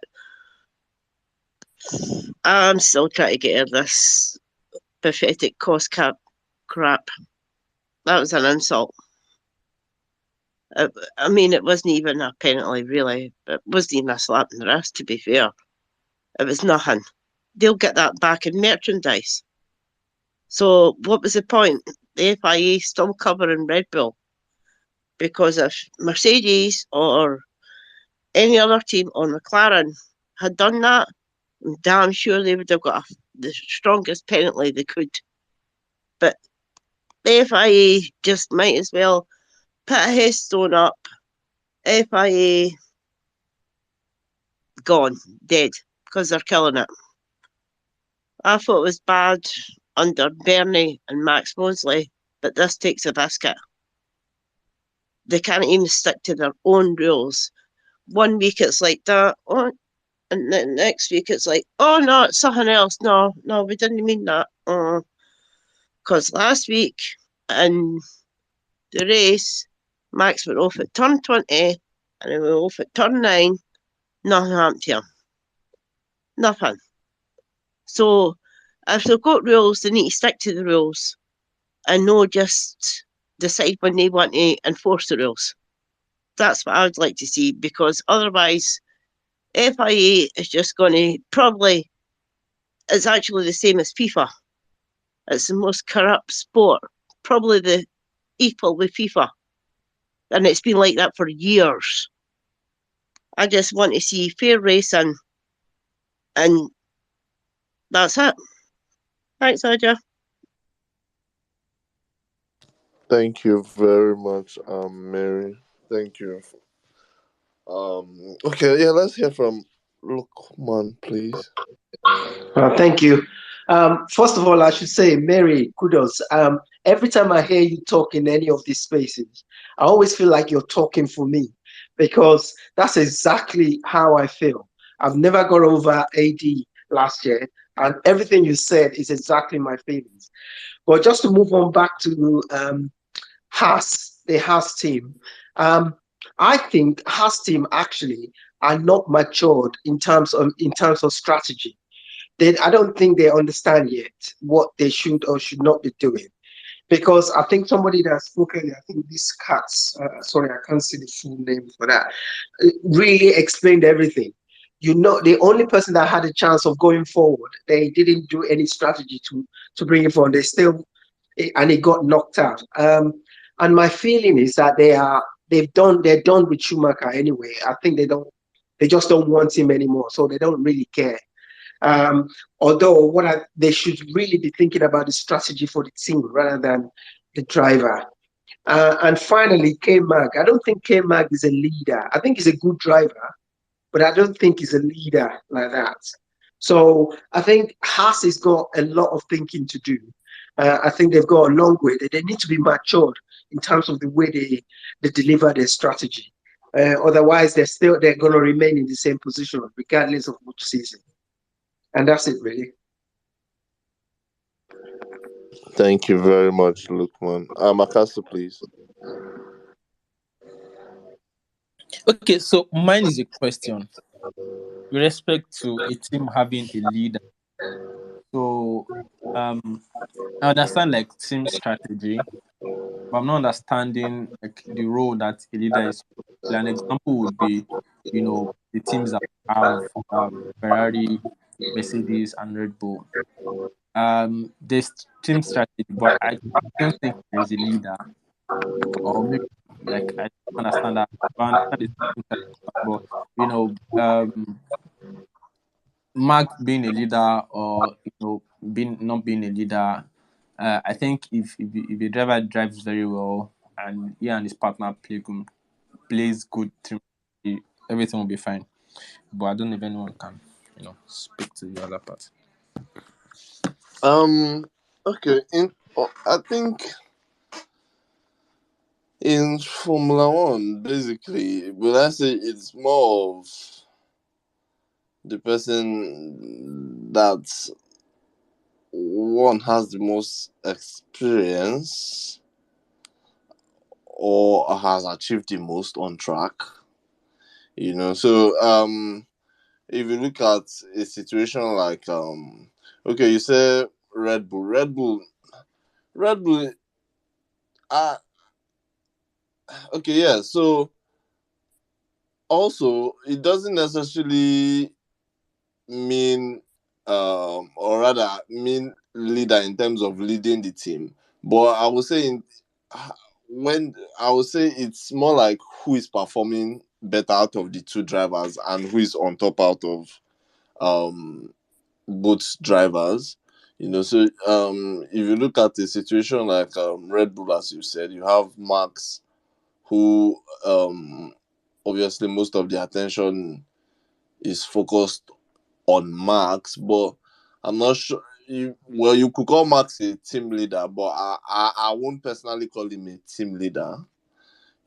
But he's someone you could rely on input and feedback from. So I think those are the traits or qualities a team leader should have in F1.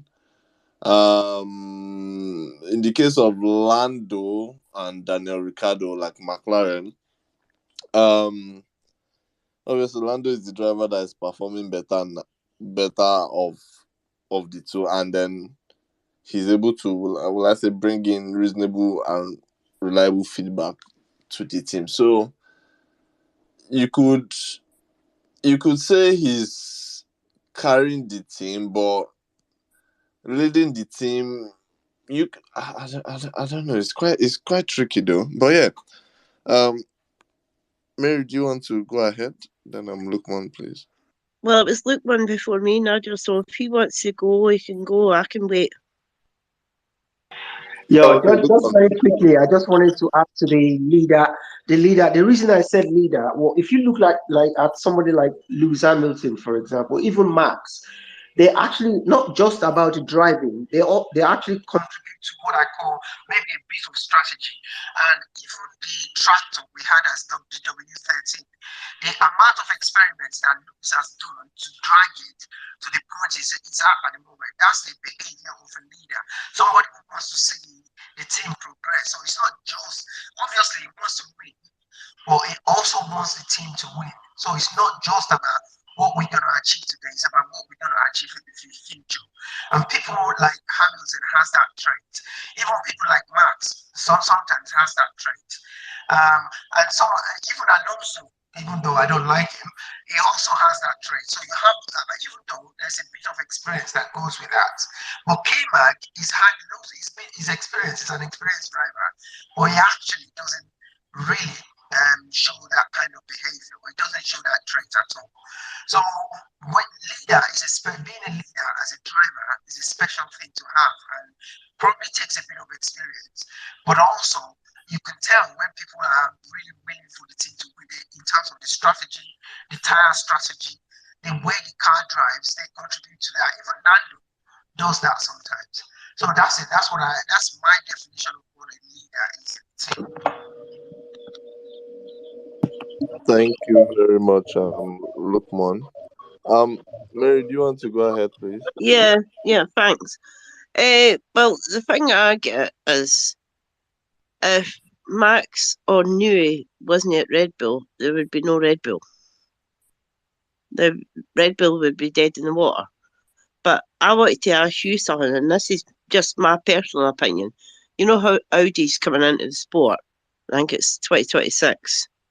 I think Vettel will come back to Audi. I don't know what your thought is, but that's my thought. I think Audi will want experience. I don't think they'll go with Mick. I think Vettel will come back into F1.